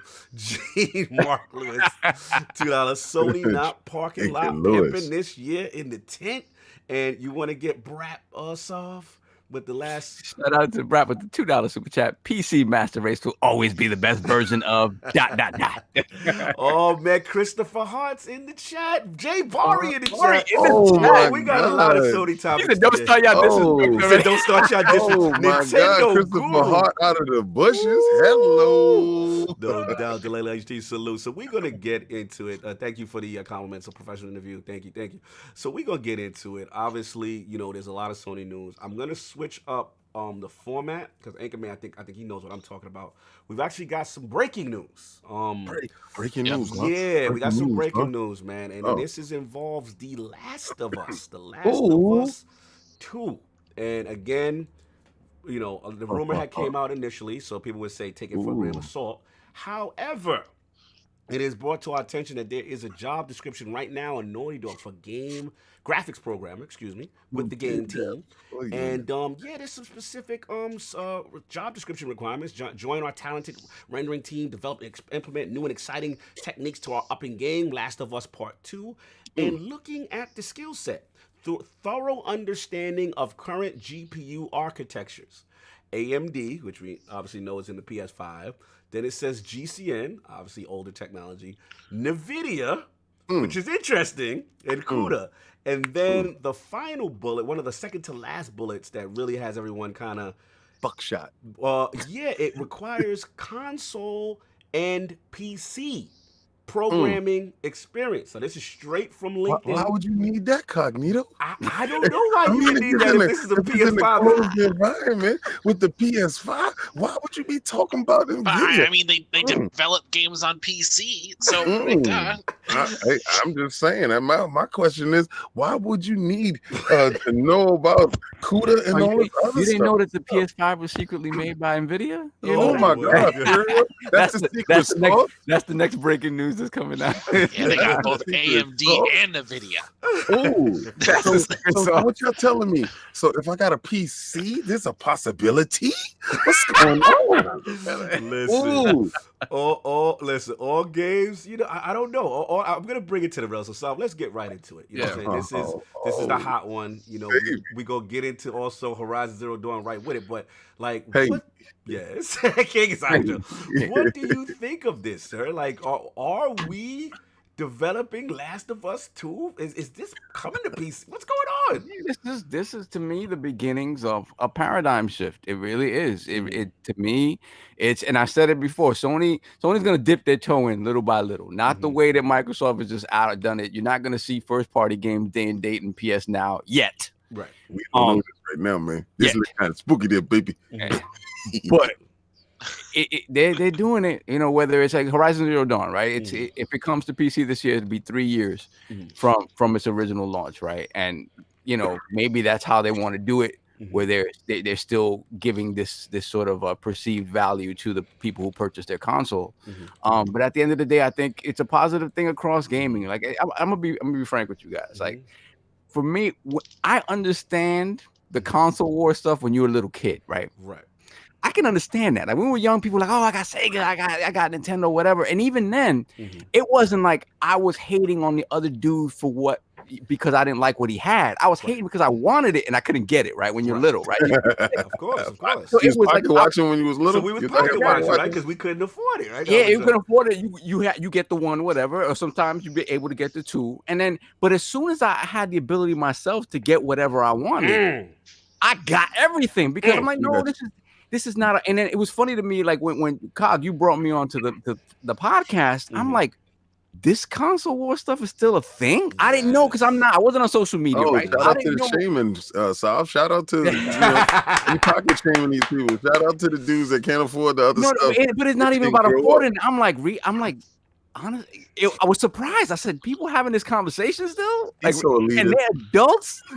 Yo, he is so elitist. Did you see his wallet? He just threw his wallet on. He did flex. He did low-key flex.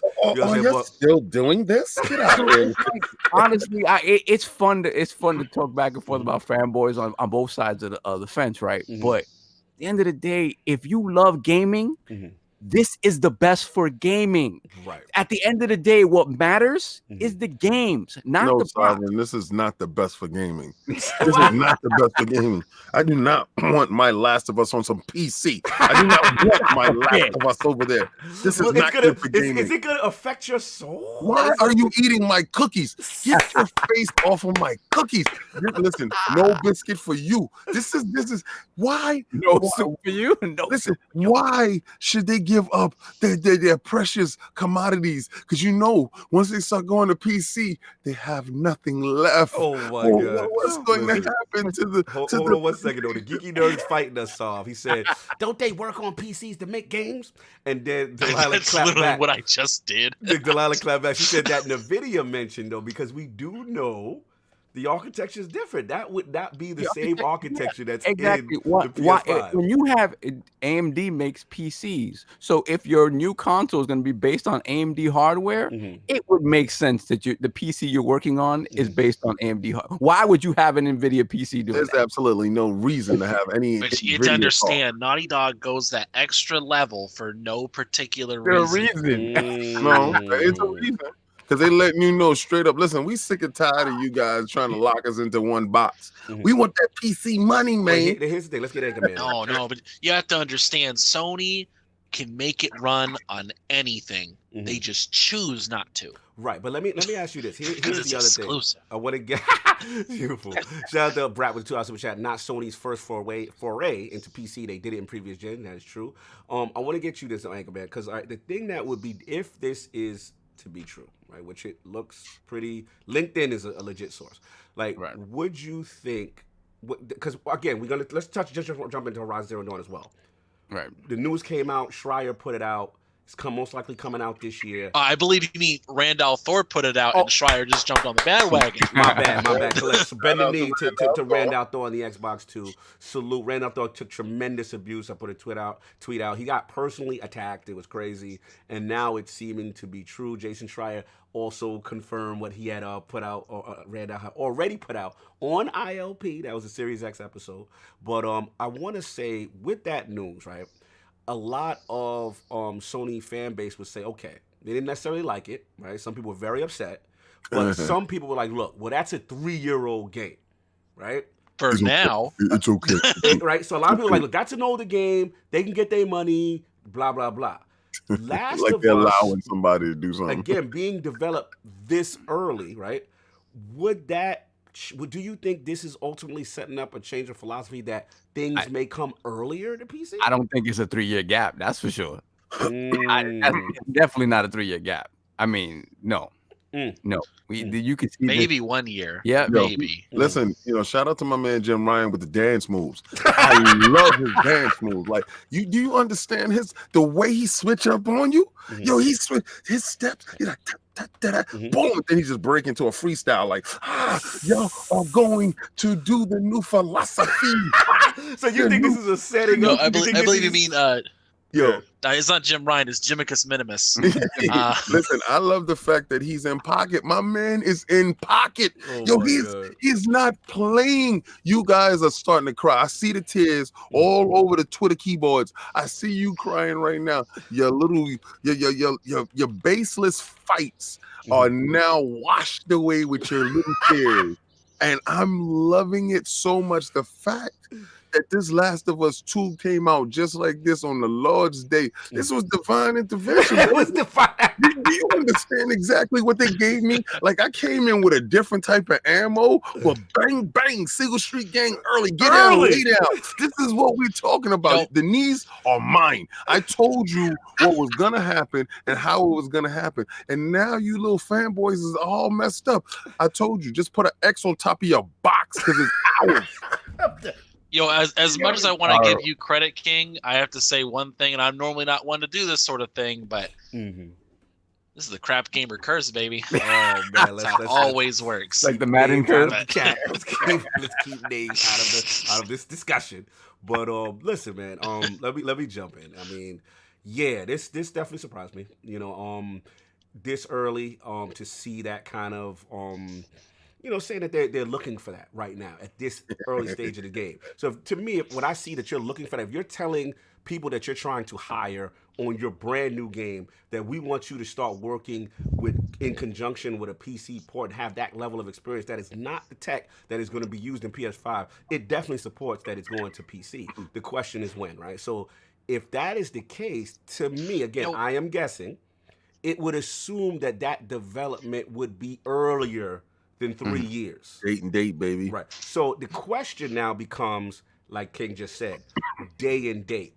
Do we think Sony will ever get to that point? Because we all agree, you know what I'm saying, Microsoft has told their base what the philosophy is, where it's going to go, that it's going to be on every device, it's going to be on PC.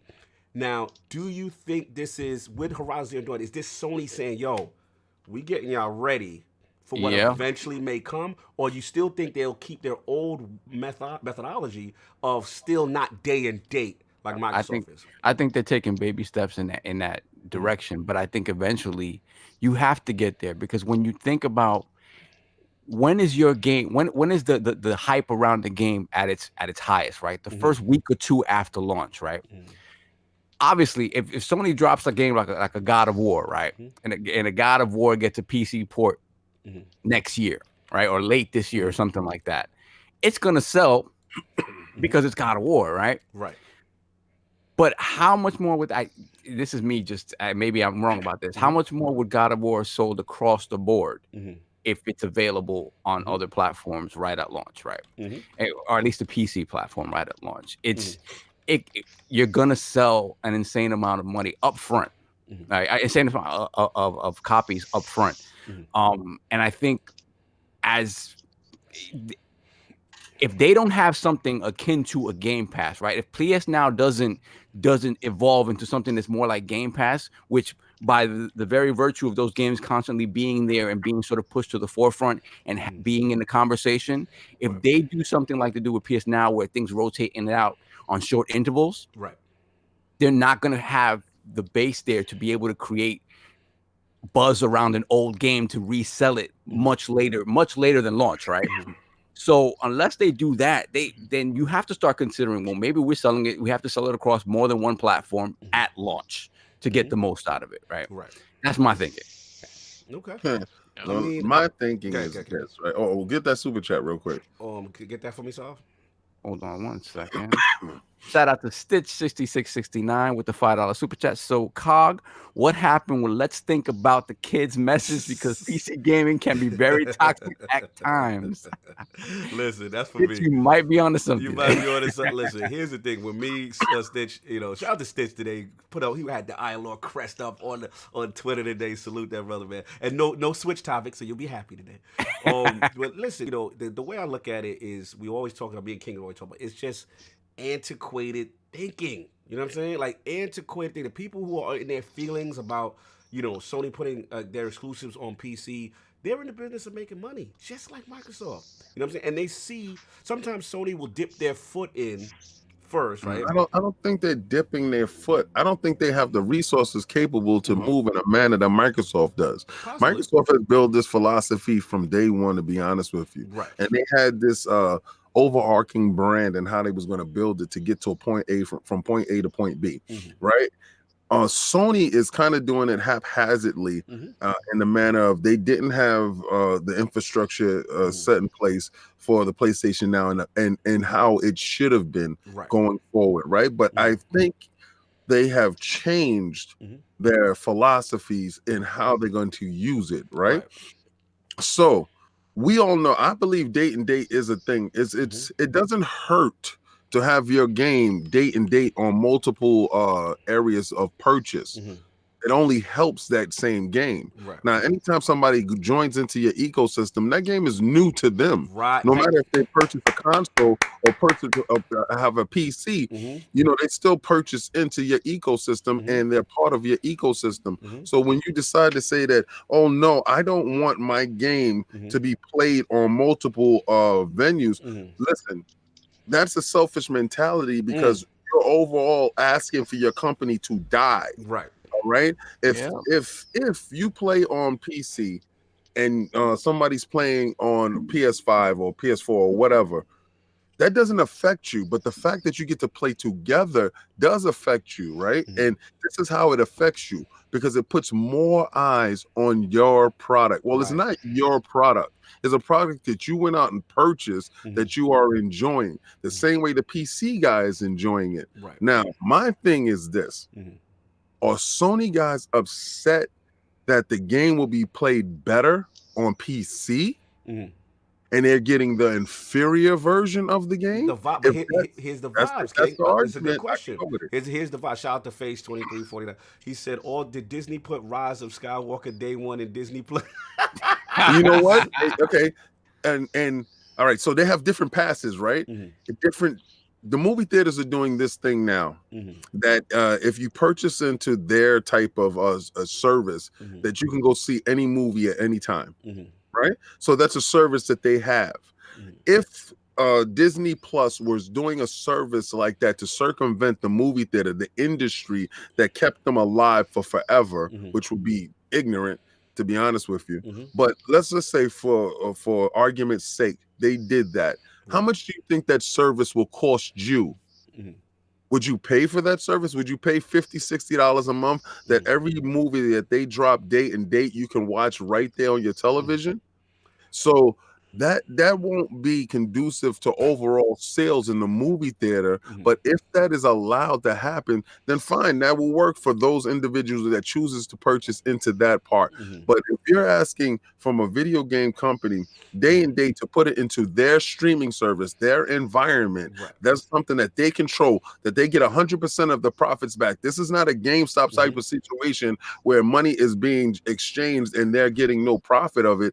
The developers and the company gets all of the profit. They get all of the engagement. So if it's on PC or PlayStation, it's a benefit for that platform. I don't understand why individuals are in such an uproar. If the game come out date and date, it does not affect you. It just gave you an option on where you can purchase it at.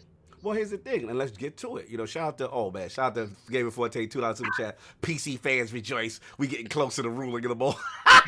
Yo, he being petty out here. Shout out to Clutch Man with the $5 super chat. People hate when Microsoft lets them sell games to customers on both generation consoles and PCs. More copies sold equals more money, and quick money means sequels sooner. I think you may be onto something with that. Here's the thing, and the reason why I'm saying antiquated thinking is that, again, a lot of times I feel that the Sony fan base is so used to the old mantra, which is, you know, exclusive games make you buy the console, right? And then the console sales is the ultimate, you know, I guess quantify the ultimate stat in as far as success is concerned.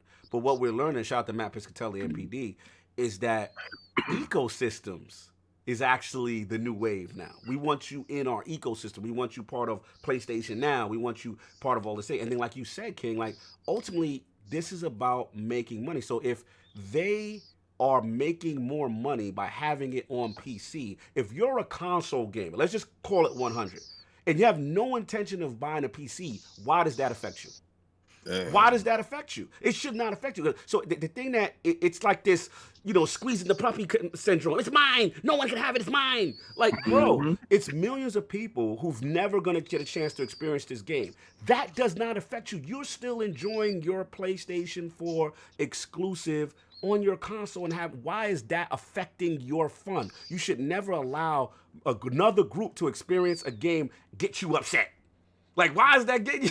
I want to don't know understand bro. why individuals feel it's not good for devs that their game is being But we've already seen and being debunked that. purchased by Yeah, more we've already people. debunked that. That Right. is just foolishness talking. Even with the Game Pass stuff like that, these guys are getting money up front based on the projected sales of their game. So that's out of the question. It just comes down to an old mentality that in order to buy consoles, it has to be exclusive, right? We're not saying exclusive don't have value.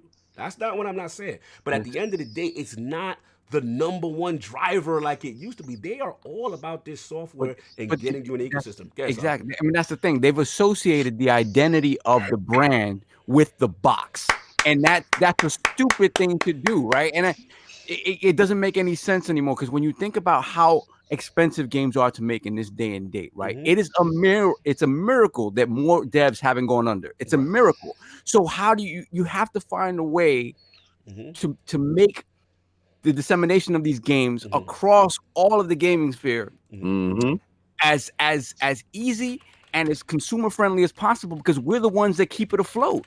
We're the ones that keep it afloat. I love the tech in these boxes. I love it. But it all comes together. If you're selling more games, and if you're able to sell more games across the board, right, you're going to continue to get these boxes that you like to play them on. Because at some point, if that is not the case, and isolating your games to one piece of hardware, it means that you're making less money overall, then we will come closer and closer to this platform agnostic future where literally everything is just a service, and you can stream it on a phone, or you can do this. All that stuff is coming. Right. But believe you me, the continuation of a console as a box under your TV is directly correlated to how well the games in these ecosystems sell. Right. If you can sell more and be more profitable by putting it on other platforms, you need to do it for the sake of gaming as a whole. Here's the thing, Saul. And Schreier, he actually brought it back into what you were saying. I think, Anchorman, back up from the mic a little bit. I don't know if that's you somewhere. But anyway, all right. So he says, for most publishers, the release of a game on PC is no big deal. Right? He said, but most video game companies try to put their software on many platforms as possible. He said, but for Sony, this is a remarkable move. Since the launch of the PlayStation 1 in 1994, just about every game funded and developed by Sony has been exclusive to a PlayStation platform. Sony's strategy has always been in the past to drive hardware sales with software and vice versa. One would expect them to take the same approach with future games. He said, but what Ms. Matt Piscatella said, which what I talked about, he said, the future of video games lies in ecosystems, not platforms.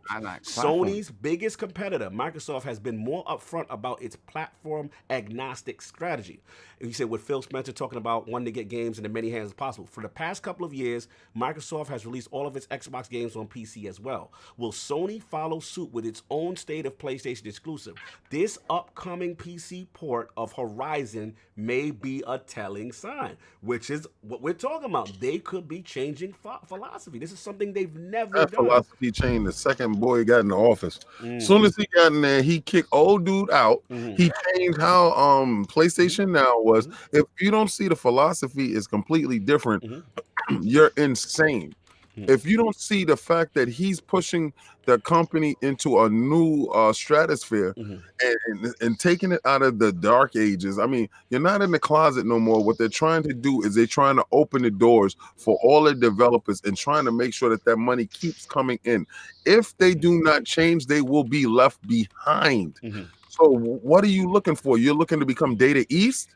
Right. Do you understand? At this point in time, consoles are looked at as antiquated. They don't want the living room space. Right. They're trying to eliminate us. As you see what Stadia's whole mantra is. Right. Stadia's whole mantra is, you see the commercial, the guy sticks his little finger in the window and boots your console out of the window. So if you don't think companies don't want to do the manufacturing costs for consoles, they don't want to deal with any of that. If they can click a switch and you can play their games without them having to sell you a console that they have to build from scratch, they have to do research and development, they have to get this tech into your hands.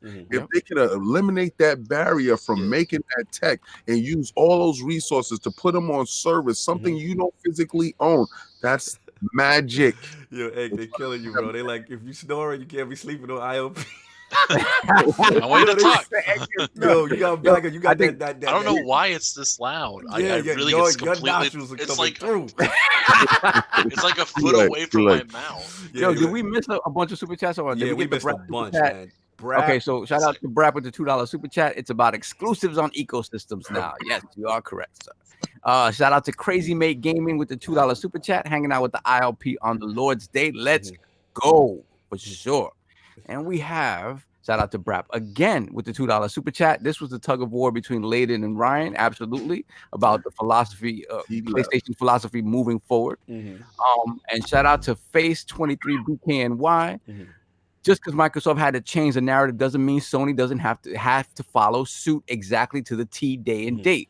Won't happen for a while. I'll agree. I agree. It won't happen for a while, but they are on the road to it. They are on the road upside your head, and you got to really eat that one right there. Because I can't wait till it's date and date. And then you know what I'm gonna do? I'm gonna be so petty. I'm gonna let my petty hang out. So crazy, Paul.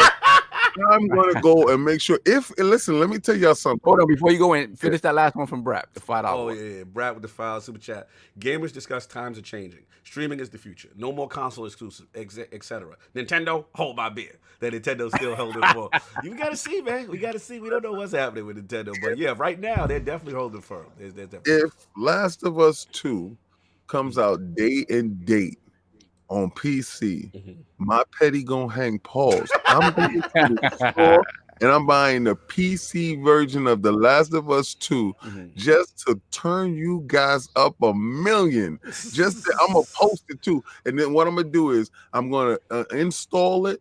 And I'm gonna let it boot up with all the patches and all the fun is gonna go down. And I'm gonna record myself playing Last of Us 2 on PC if it comes date and date. Oh, hey, God. There's playing devil's advocate for a moment. Like, there is a possibility that maybe it's not Last of Us 2 that's coming to PC, and maybe they're just looking to hire someone who has that as a long-term potential goal. I mean, there's a possibility about that. Last of Us 1, right? The job description does say we want you to be part of our team for Last of Us Part 2 specifically. You know what I'm saying? That's the only thing that kind of drives me with graphics promo. But again, I mean, grain of salt, like you said, Egg. I mean, we can't take it 1,000%, but the indicators are strong. It tells you what their ultimate goal is. Maybe not this particular game, but right. If it walks like a duck and quacks like a duck, it's a duck. What is it, King? It's a duck. And so y'all guys can sit there and talk about, that's a sheep. No, it's a duck. So, and you can sit there and don't want to look at it. And it's looking you right in the eyes and it's going quack, quack. So you can play that game if you want. The now game is perfect. That's a river in Egypt. You, my friend, are in trouble. Denial. Yo, you stupid. Yo, it's crazy, man. Let's get into the next room. I'll actually get right back to Anchor because this is something, again, you know what I'm saying, that King brought to the table. And in one of your favorite games, obviously, is the Order 1886. You know what I'm saying? So, again, this one is the source is a little sketchy, you know what I'm saying? But their rumor is from a supposedly some, high profile source who's been right in the past. If it's Tidux, it's a lie. Yeah, I mean, this is actually this is some Osiris is back. I don't know what to believe, but the rumor is, ReadyAtDawn is thinking about bringing the Order 1886 with a sequel. And that the sequel will be multiplat. So it got to the point that it was on Games Radar, and even Colin Moriarty, he had responded to it. Actually, he had said, the game had potential. The team was too focused on the tech to make the product itself truly shine, and Sony was frustrated with the process behind the scenes. For ReadyAtDawn to get another crack and go multiplat, Sony would have to relinquish the IP. But then he says, stranger things have happened.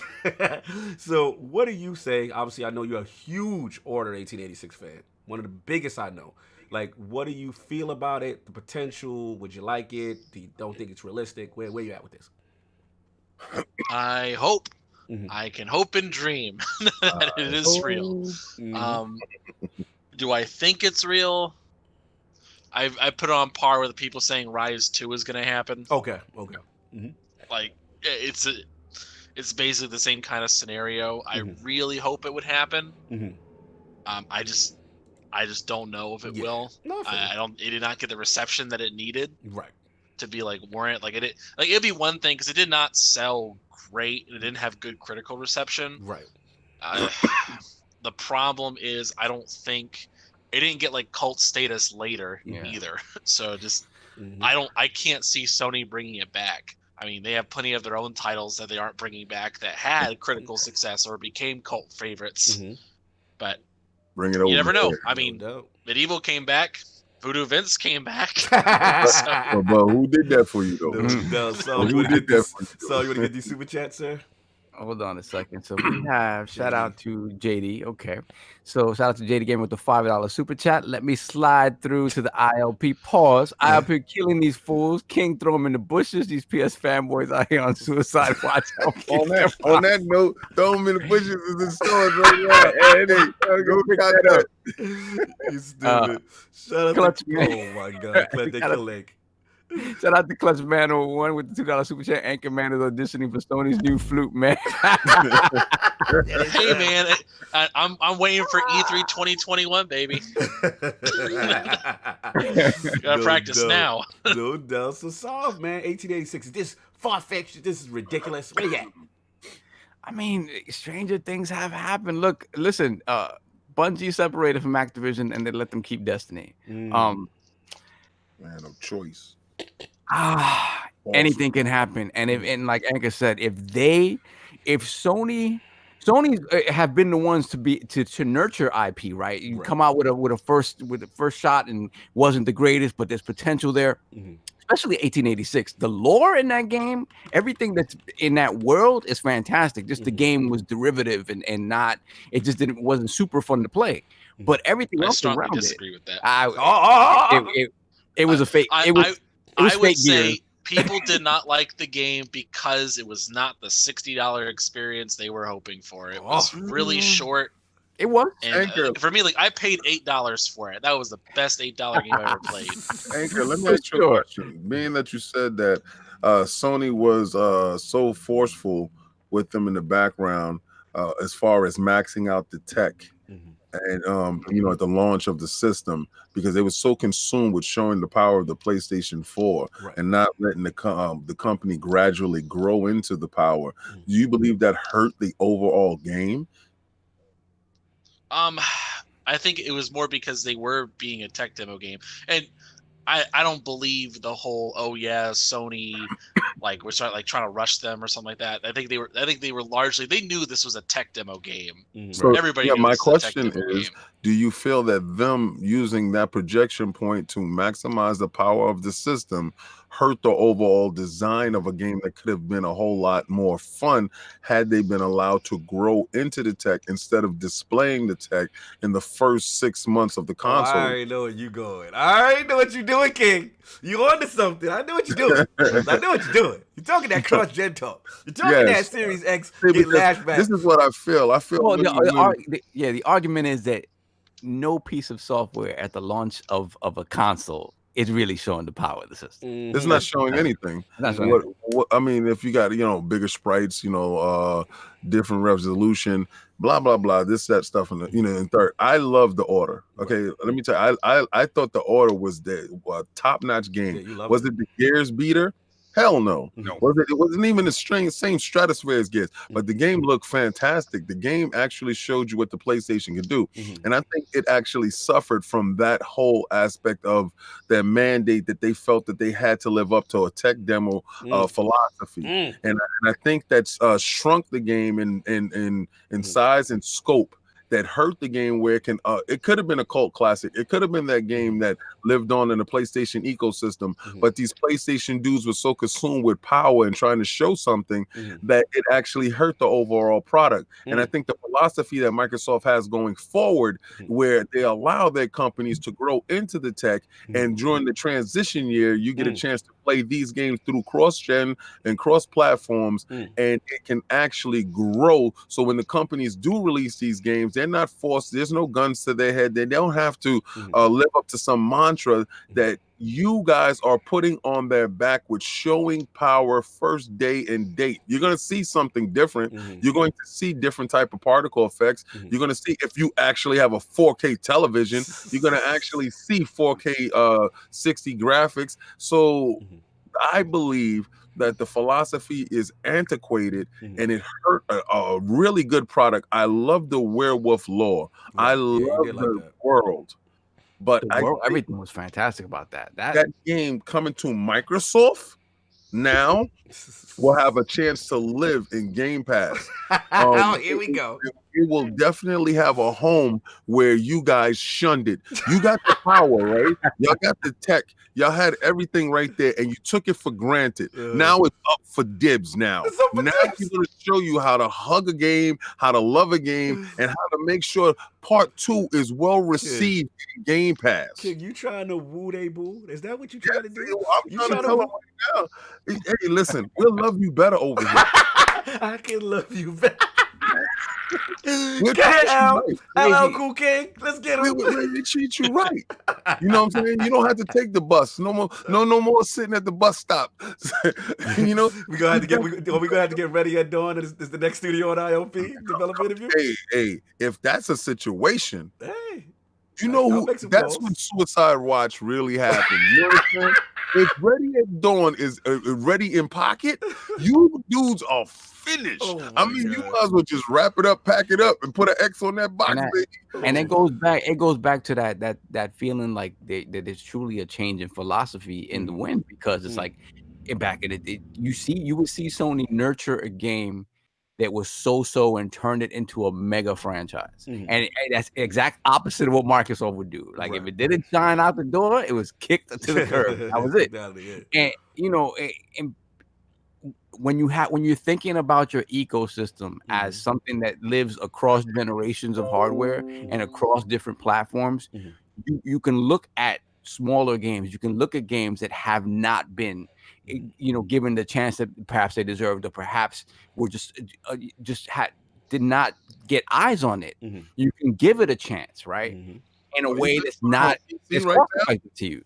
Are you saying throw that on PC? It should be going date and PC too. Throw it on PC. Phil still have it. When he talked about Game Pass and putting stuff episodically on Game Pass in order to sort of to absorb costs. That still hasn't happened yet, right? And I still think we get a game like that at some point. Pretty interesting. We got some super chats, y'all. Final Fantasy will definitely thrive in Game Pass. This is what you're saying, like an episodic game. Listen, if you put the Order 1886 out on PC and Xbox right now, that's another, I would say it easily, and you sell it for $19.99, right? That's, you're a million. I'm not. Listen, first of all, I didn't. Well, you sell it for $19.99 on other platforms. Don't cheap out on me. You put it on Xbox Game Pass, right? Ultimate, right? And if you want to purchase it elsewhere on PC, then a $20 game, whatever. Wait. Time out. I need to be clear first. You talk about the first one? First one. Oh yeah, throw it on Game Pass. You're gonna sell a million more copies, I think. Easily. I thought you talk about part 2. I'm like, don't do that. We got JD Gamer with the file super chat. These PlayStation fanboys holding out for day and date on that lonely island, their last bastion of glory. It's over for them. The curse is upon them. And then Phase 23 BKNY with the file super chat. Clap back. Same way you guys won Sony at E3, and that ain't happening for a while. If ever, it's the same way Sony ain't doing day and date for a long time. He holding firm, y'all. He like, it's not happening. You that dude that drank the Kool-Aid talk about they don't need to be at E3. Yeah, listen. That conversation of them not needing to be at E3, we about to get into that. Let's transition. We might as well. You know what I'm saying? Clearly, it's right there. Look, I don't know what's going to happen with the Order 1883 or whatever, 1886, excuse me. But, it is interesting that this came up. We'll see how true it is. I would like the game. It would be cool addition for, I guess, Series X or whatever. But we shall see if Sony relinquished the IP or not. But we've Give got me to that talk IP. about we got to talk about the main event, man. And yeah, which is E3 and Sony skipping E3 again. So a statement has been made. And shout out to GamesIndustry.biz who put out the information. Salute to those guys who do great work. After thorough evaluation, SIE has decided not to participate in the E3 2020. We have a great respect for the ESA as an organization, but we do not feel the vision of E3 2020 is the right venue for what we are focused on this year. We will build upon our global event strategy in 2020. They're not. What'd you say, Egg? They're not focused on games. Oh my I thought God. that's what E3 is about. Behave. We will build. I'm getting mixed messages. I don't understand anymore. Focused on activations. We will build upon global event strategy in 2020 by participating in hundreds of consumer events across the globe. I gotta say that 100 of community events is Papa John's. Shut up. Y'all being petty. Y'all being petty. Is the Taco Bell giveaways?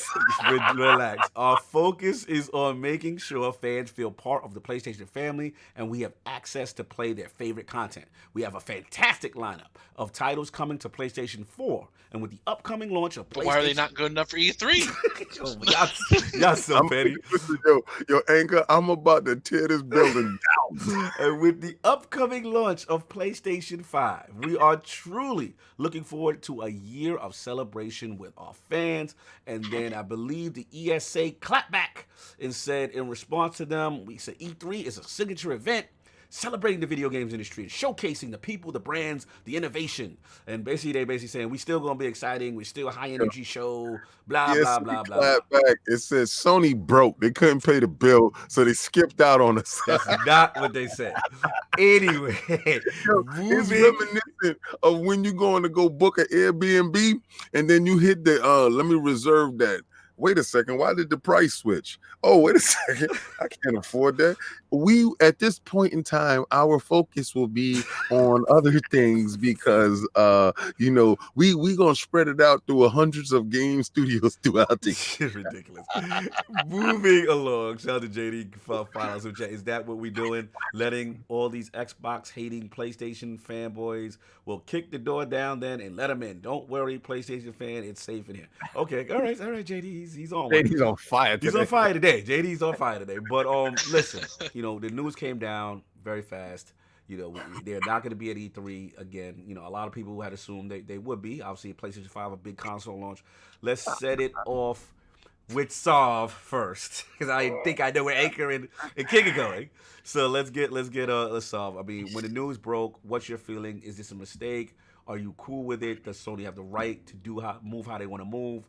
Where you at with this whole situation? They have the right to move how they want to move, but it's disappointing. It's disappointing because it's like, listen, I agree that in a lot of ways E3 is antiquated. And what I mean by that is that they're still in that gray area where they haven't figured out how to transition from purely a trade show and making it a fan-centric show, right? They're still not PAX. Right. They're working on that. I'm not sure that the direction they're going is necessarily that, but you do have to make it so that it is a viable place where people really want to go and they know they're going to be able to actually play games. And then, so it's a matter of evolving it to make it appealing to both publishers and devs and gamers to come. And I'm not saying that's an easy thing, but they're not there yet. Right. So in that sense, yes, definitely it's antiquated. That said, I'm disappointed they're not going this year because it's a console launch year. How do you not? They have such a history with announcing and launching consoles, or not launching consoles, but announcing consoles and blowing them out at E3s. Right. It's disappointing that they're not, at least for the fans, going to do that head-to-head thing with Microsoft. That's super disappointing. I don't care what the politics behind it or the economics behind it are. I don't care. Right. They should be there this year. But what about this, Solve? You gotta understand though. Maybe that's the entire strategy. Sony's used to going after Microsoft for E3, so they're just gonna skip that whole conference so they have time to rebound. Because I would tell you this. If they were to come back, right, and I'm Microsoft, I'm like, no, I'm going second. You relinquish your spot, I'm going second, just in case I have to rebut in some way, shape, or form. Chance to go second because of the fact of how the timing is in Japan. Right. I always thought that that put them at an advantage because Microsoft, based in the United States, they went first because they on home turf, and then Sony always went second because of the time difference between Japan and the United States, because they wanted maximum eyes, because that is their home turf. They wanted their home people to actually see their conference and stuff like that. So I never thought that it was thought of strategically. It was just a byproduct of being in a different time zone that actually helped them, and it turned into an advantage, to be honest with you, later on. Absolutely does. Yeah. Absolutely. When you have the ability to put something together in an hour to rebut something, we saw it. That to this day is a meme, right? To this day is a thing. I think it matters. What about this, in the sense that we know they're not going to be there, right? But what about, I guess my issue, what I'm saying, let's get to it, is that even Nintendo doesn't do the traditional ESA press conference, right? But they have a presence on the floor, right? They have a direct during the week. My problem last year was that, okay, I get it. I do get it with Sony and ESA. Even though I'm disappointed as a gamer, I want Sony to be there. I get it. If you don't feel it's beneficial, you don't want to financially. I'll even throw King a bit more. If you financially don't want to spend that bread for that boot space and all that, I get it. My question then is, like, why can't you have a dedicated event that's off-site? Microsoft does their own thing off-site, or even if you don't want to pay for the event, you can do the Sony State of Play during that week. The problem I had is they had no presence at all. No video, nothing for the fans. And my main concern is this. And I know people are saying, yo, it's antiquated, it's over, it's dead. I get that. But if you're a fan of the PlayStation brand, shout out to the 200 people watching live. Shout out to the chat. Exactly. The question I have is just like, don't you want a fan? They haven't done a fan event in a while. The things that they have done has either been isolated to their own or just for the press. Like, isn't PSX was canceled, I believe, 2018 or whatever. It's just one of those things. I just want them to have a fan event to showcase, because we know what they're going to do to reveal, right? Reveal is most likely all intended purposes, it looks like February. And that's cool. You know what I'm saying? We're going to get the PlayStation 5. We're going to see what it is. But it's just sad that you can't do anything where the fans can go hands-on, post PlayStation 5 launch and say, yo, here's the games, whatever, besides unless it be a third party. That's and that coupled with the fact, and we said this before, it's like they've gotten away from having personalities, and it's like not in the way that Microsoft, like, everybody's a personality at Microsoft, whether it be it's they've got a personality. Whether it's Phil. They've Phil Dominus or Booty Call. Everyone's got something. And it's just like they don't. It's just very weird because in this type of industry, it's fan driven, right? You have to engage. You don't have to engage with the people buying Sony Wega, you don't have to, but when it comes to gaming, you need somebody up there to be the face of it and to engage with people and to put a face to this box. Right. And it's like, it doesn't make a lot of sense to me. And like you said, I don't even care if it's like a direct style thing. Just give something. That's all I'm saying. That this is the place where people, gamers, are going to be looking at in June. Like, this is always the case, right? And I understand, like, the internet is what it is. The internet allows you to touch however many people at the drop of a hat. But it's not the same thing. And so long as this venue continues to exist, particularly in a console launch year, I think it just sucks they're not there. We got some super chat. Shout out Dizzy with the $5 super chat. Sony concluded Phil Spencer ain't about to have a Don metric misstep, so they couldn't crack back now with how to share game jokes and pulling their DRM. And then you want to get Raymond Morel also? Okay, shout out to Raymond Morel. With the $5 super chat, ILP panel, do you feel Microsoft will pull their punches at E3 2020 like 2019 because of no Sony presence? I don't. Nah, new Phil. Sorry, baby. Nah. at the start of this generation, we talked about how Sony does it. They never take the boot off the neck, no matter what. Like Microsoft could be hanging out in the corner quiet, and they would just walk by them and mush them for no reason, right? Like stay and keep the boot on the neck.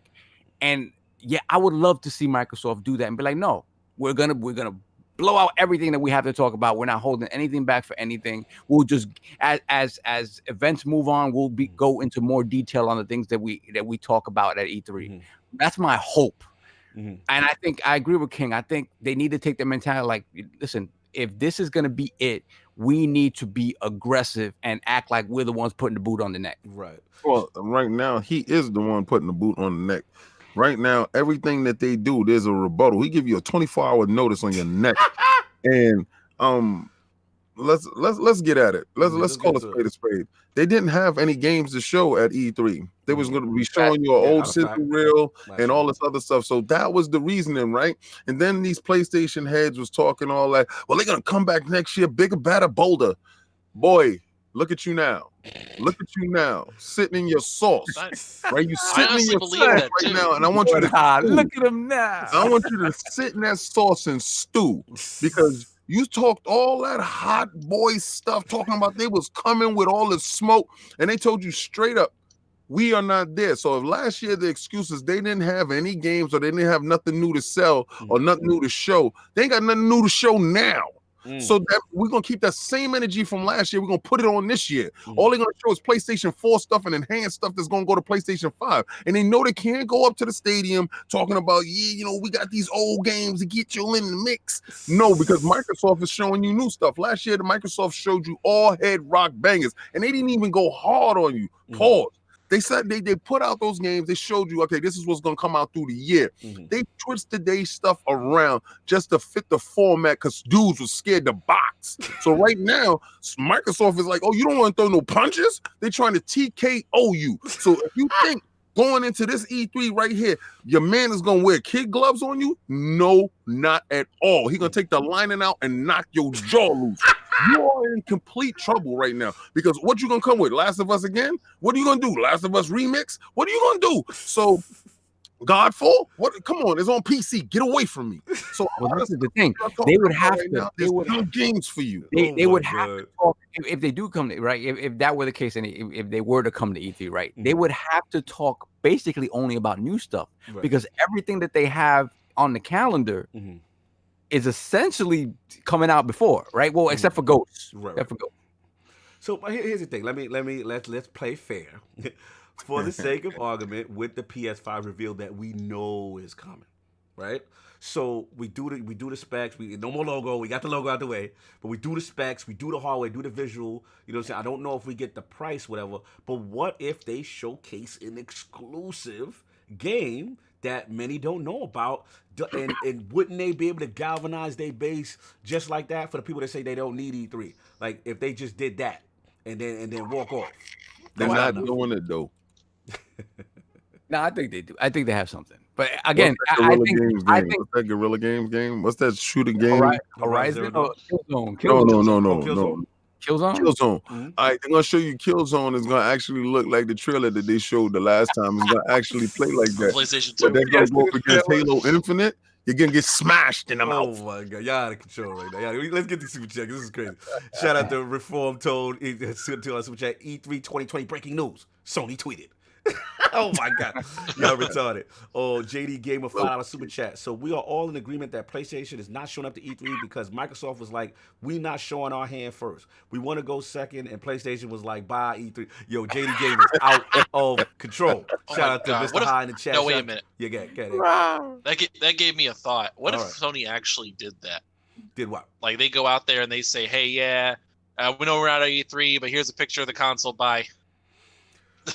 I mean, I said they were going to do something like that last year. We thought last year they would do something. I mean, they still could make some type of, singular statement, whether it be the price, you know what I'm saying, or go out there and show that VR though.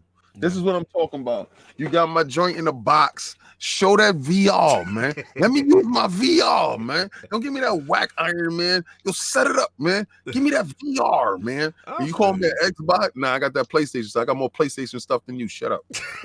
Oh my god. By the way, did you guys see that that leaked design Yes. for yes. PlayStation 5. Disgusting. Oh my god, if that's real, I never want to hear anybody talk about the Series X like not fitting in their spot ever. I don't know. I mean, it just looks the cooling would look like a horrible. fidget spinner. Cooling would be horrible with that. I mean, the feng shui is off. The feng shui is off. Shout out to Stitch with the 12. So what specs? 9 still less than 12. Allegedly bushes. You got the bushes going on. You know, so I mean, I hear what y'all go. I hear what y'all saying. I mean, it's just like I said, just from a fan's perspective. This is where I'm at, King. You know, you got the right as Sony to not show. Right, you've earned that right. ESA has got doxxed. No right to not show up. ESA, come on, all right. Just in fairness, ESA just got doxxed. All the media from Sony, everybody got their personal business. Why are you acting like Sony be out there talking to fans? Like you don't ever see them dudes talking to nobody. Like you can walk down the street and see Major Nelson, you can see Phil and everybody outside. You don't ever see Sony is sequestered inside some building someplace that nobody knows in the corner someplace else. Don't act like they out there running around among nobody cares about nothing. We probably don't even know the names that were showing up there. Like, I mean, hey, just give them free 6 months of PSN. I mean, Sony's used to that. Come on, man. All I'm saying is, at the end of the day, y'all being petty. All I'm saying is, I'm having mad fun. Yes, y'all having a lot of fun today. All I'm saying is, at the end of the day, they've earned the right to say, look, ESA, we don't like we join. And ESA is jumping out the box. The fact that you keep saying they earned something, you keep giving these dudes a back door. I don't like it. Earn anything, man. I don't like it. You don't get a chance to tell your fans and give them a thumb up like this today. I agree. No. I agree. Listen, all I'm saying is the ESA part. That we could say, yo, fam, we not showing it on your stage. Okay. Right, but we could do it on our stage, on our building, how we want to do. We ain't got to pay you no bread, right? We'll do what we got to do. I'm cool with that. I'm with you, King. I'm just saying I'm mad they're not doing that part. Let me ask you a question. Yeah. They don't show anything on their stage. They have their own Sony building that they show they stuff on. Same thing with Microsoft. It's not like they're renting space from the ESA to show and do the conference. Right. No, that is off site. Yeah, on their data. Right. I feel you. But now what you're saying is, now this is the part where I'm telling you they didn't earn a damn thing. Okay. Because when I go inside the convention hall and I'm going from hall A to hall B, I want to see your presence on the floor. Right. I'm with you on that. Show the respect to the people that are Patreon your product. Show the respect to the developers that are actually supporting your product. Show the respect to anybody that cares to come out to make that fan week important. But they're not showing any respect to this community in any form of fashion. They're telling you we're gonna do some little Taco Bell craps throughout the year, and that's not working with me, Joe. I mean, I paid this money to go to E3. I want to see you show up. I want to see you represent. And if Nintendo is actually on the floor, which they have a huge presence, don't get it twisted. People keep saying, "Oh, Nintendo doesn't show no conference." Listen, boy. They are there. They're on the floor. We go in and we actually touch their products. That's a fact. So if Sony is not on the floor, if they have no presence, they're thumbing their nose to you because they're telling you basically you're gonna buy no matter what if we show up or not. So what part is this loyalty that you're giving to somebody that has an indifference to you? If you was dating a girl that didn't care if you came around or didn't care if you called or didn't care whatever you did, you will leave that girl alone. But you sitting here like some little fanboy stuffed up under her, talking about, "Oh no, boo boo, I love you." I don't care nothing about you. Yo, King is stupid.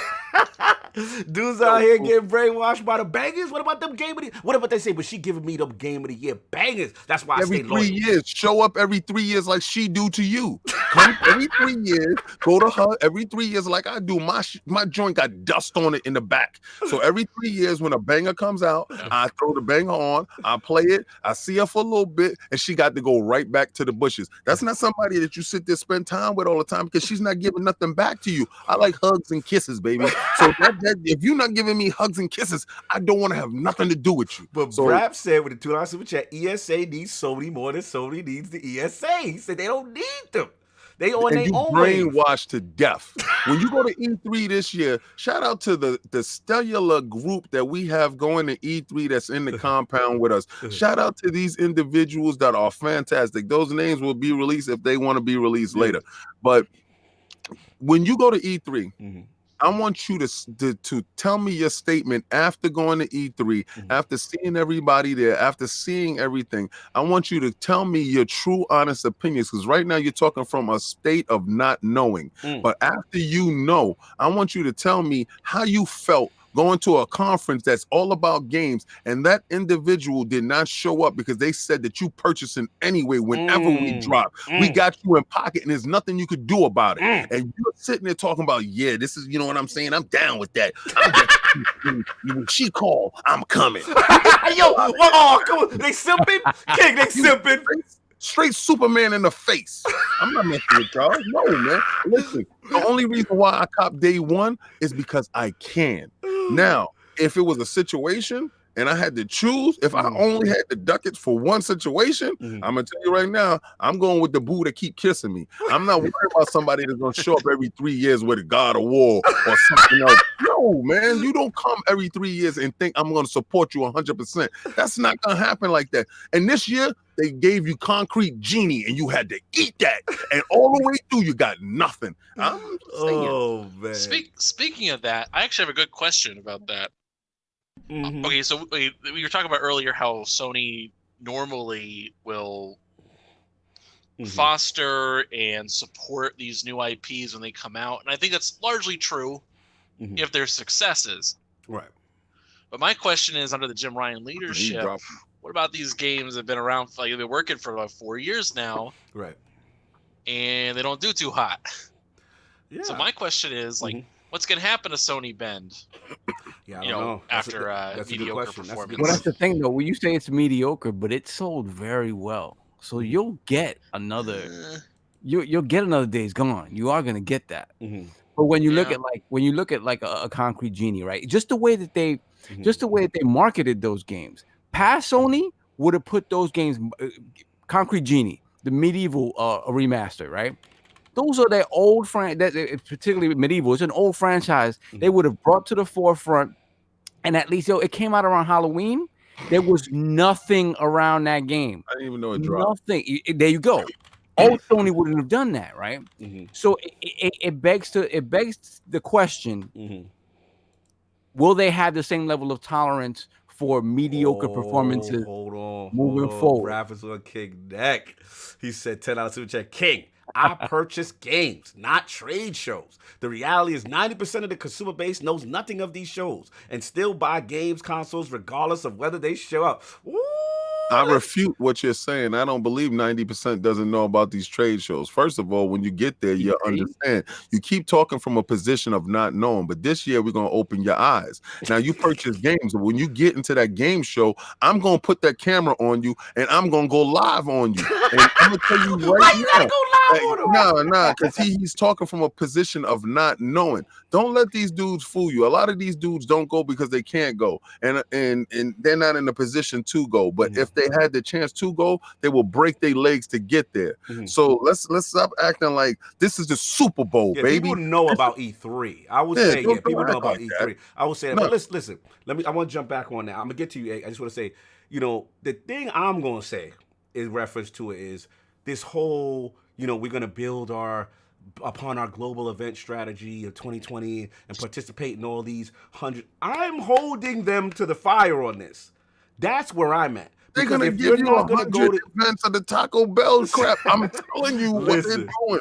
I want to see fan events. That's all I'm saying. This has nothing to do with executives. This has to do with presence on the floor, showcasing your new wares to the fans that are loyal and give you this 106 million that you at. That's where I'm at. Go to that February event that they're having for the whole month long downtown in Manhattan, showing you old PlayStation. We could go probably because we media, but the fans can't go. That's my issue. Wait, I thought that was open to the fans. No, that is an industry. That's supposed to be the reveal event. Yeah, the reveal is no. This is not that. I'm talking. Okay, they announced that they're doing some joint in New York City. Yeah, for a whole month, showing the PlayStation brand And you know, it's supposed to be open to fans. They're not the joint in February that they're sending out the little secret messages. Everybody come check us out. I'm talking about the one that they announced that's in New York City. They haven't officially announced anything. Oh, okay. Well, exactly. They talked about it. I don't know if they're gonna be about it. I just would want to you hold go it. Yes, absolutely. I to would have play been. old PlayStation stuff? I'm just happy if they do something. There's something to be said when you go to an E3 or you go to a PSX and you're there live. Even last, what is it, 20? If the finest is in the chat, salute to the finest. We was in one year where they had it in a movie theater or something for the fans. You know what I'm saying? And it's just a community event. Sony fans rocking. There's one year, you know what I'm saying? Me, BG, hip hop gamer, all in the joint. You know what I'm saying? Like, it is something to be said for the fan. That's all I'm saying. They gotta do. They haven't done a fan event in a while. Everything has been press industry. That's all I'm saying. Oh, here come Brap again. Here we go. He said, $5 super chat. Let's wait to see when Sony does before we take them to town. I am disappointed Sony won't be at E3, but it won't stop me from buying their products. That's what he said, King. I'm not telling you don't buy the products. I'm telling you support whatever you support. That's your pocket. I don't care about that. Yeah. I'm just telling you that they're indifferent to you as a person. They're looking at you in the eye and say, you're going to cop anyway. Right. Why? Because we released PlayStation 25 years ago. So you in pocket. And you feel that you have some weird loyalty to a situation that is not loyal to you. I'm telling you, give back. See, what if Microsoft would have took that same stance? This energy wouldn't be like this. If Microsoft decided, oh, we don't need to do any fan service, they had to scratch and claw because they got their face broken. So y'all sit there and tell me, oh, I don't like you supporting that a company needs to get punched in the mouth. No. When you punch somebody in the mouth, they wake up. It's a decision time right now. It's called fight or flight. Either you going to fight or you going to run. Right. So I want them to fight. I want them to get punched in their mouth. Right. I want them to go back in their back. See, now they got punched in their mouth last year. I guess they didn't get punched in the mouth hard enough.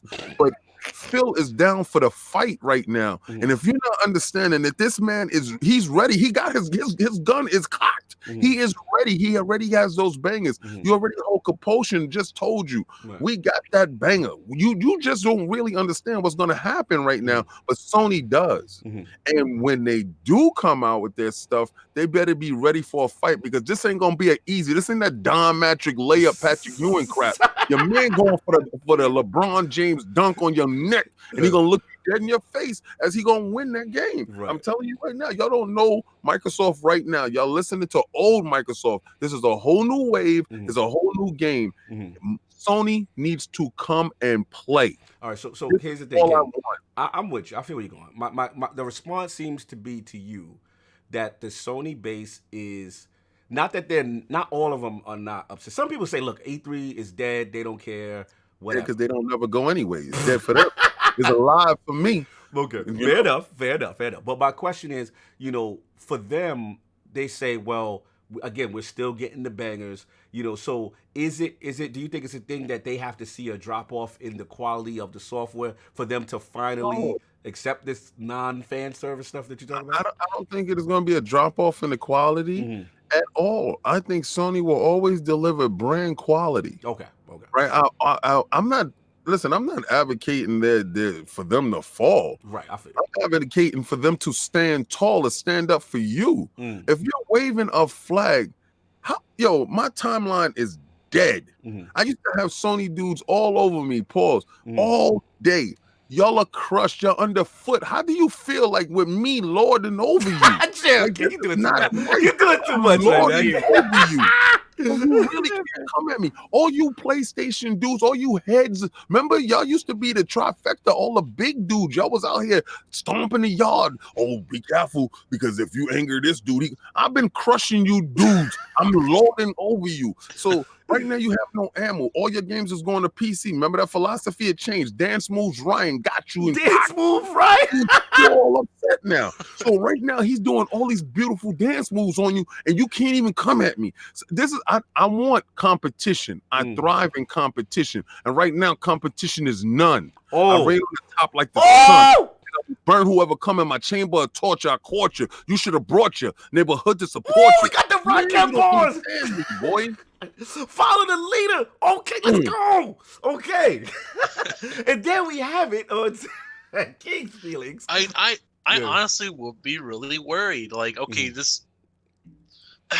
so like this generation, I went on my way to own every console. Yeah. But I could afford to do it. It's great. But like, I'm sitting back and I'm thinking like, for next gen, because I'm sitting here like looking at my Switch, my Xbox, and my PlayStation 4 Pro. And I'm sitting here looking at it, and I'm like, for next gen, like I don't think Sony's got anything immediate that we don't know about. We don't know that. Come on, I got to defend Sony. Look, we don't know. They could literally drop the PlayStation 5 reveal, some crazy banger exclusive that's only to them, and then Last of Us Goes to Tsushima, whatever, and it could be a Rizzy. It could be they'd be back in pocket. But what I'm talking about right now, though, is like I'm just sitting here thinking about what happened last time. Right. Where it was like, yeah, I started with the Xbox One. I started with that. And then like a couple years later, I got a PlayStation 4. Right.